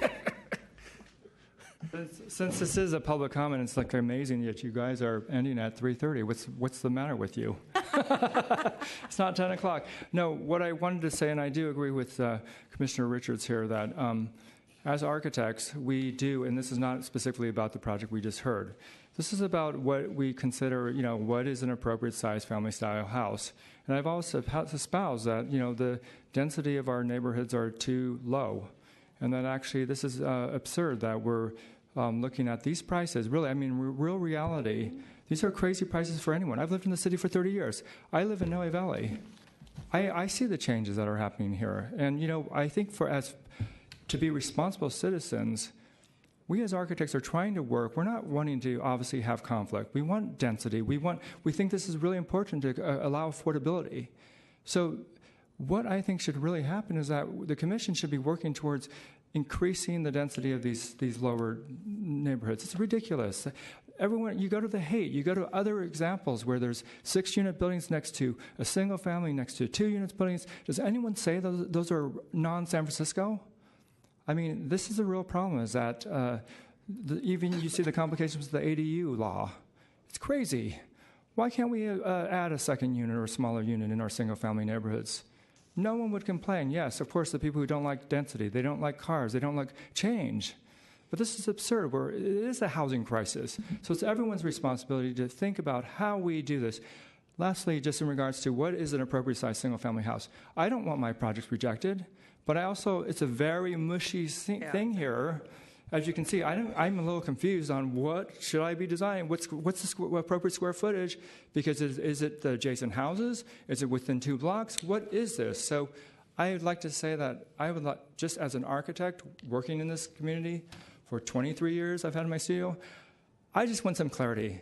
So it would be great. Just on that point, we don't see a lot of homes this size with three family rooms. I mean, they're not often before us. Well, that was just because of this ADU kind of concept. I understand. But I'm just saying that it would be nice to just have clarity, so we don't have it's hard to exactly. the new legislation that's coming, maybe we'll have some clarity. Mm-hmm. I hope so. And Thank ADUs is a way to densify, but Yes.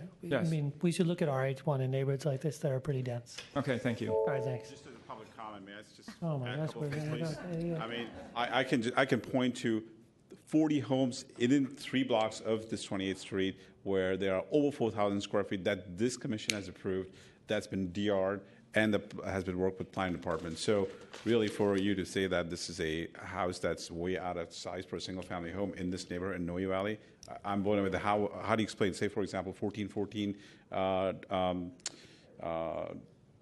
The block that's just not Diamond, the 1414 Douglas. That's just under construction right now. That's all 4,000 square foot house. There's a house on 26th Street that's 4,800 square foot house. There's a home that was sold right now on 28th Street, just down the block on Diamond and 28, that was all 4,000 square feet. Those are all approved. So why is this project being singled out? It just doesn't make any sense. We work with the planning department. Thank you. Projects like I listed, I know it's time to go, were never DR'd. They never came before the commission. Yeah, they're code compliant, but they were all mostly demolitions masked as alterations. And that's all up there in that RH1 on page 209 of that packet that you had, or 109. I've listed them before. They're demolitions, masking as alterations, and they were all $4 and $5 million homes in that huge square footage, and you guys never saw them. And so you should not be made to feel guilty about that. And one more thing, at 611 28th Street on April 6th, a house comparable to this one, as it is currently, sold for $1.4 million. So numbers are bad, they're awful, but relative affordability, it's still in the code. Oh, I found a dime. I can go buy a house. Thank you. Sir, you're out of order, okay, at this point? I just want to ask you to please consider us middle class. Across the street, 9 months after this house was sold, this very similar house was sold for $1.3 million. I know $1.3 million is a lot for middle class, but the two-person working can afford that.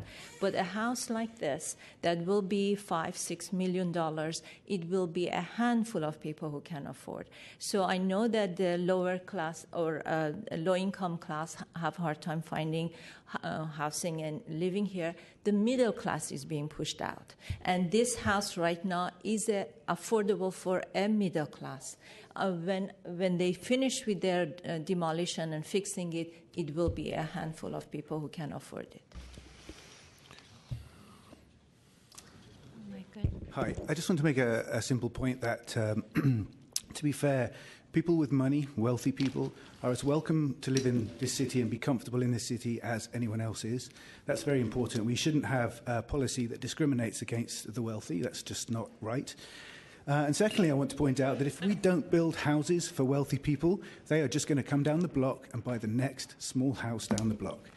So we need to house the wealthy so that they don't come down and buy the next house down the block, the small houses. The wealthy will buy a house, and if we don't build them a nice big house, they'll buy a small house. You can't stop people buying property. That's it. Thank you. All right, Ms. Strauss. One more public comment. Well, we don't know. There might be more. Oh, you're right. The whole room has already spoken. So Myrna Melgar's house is 2,812 square feet, and including the basement, which is almost 1,000 square feet, 3,800 square feet.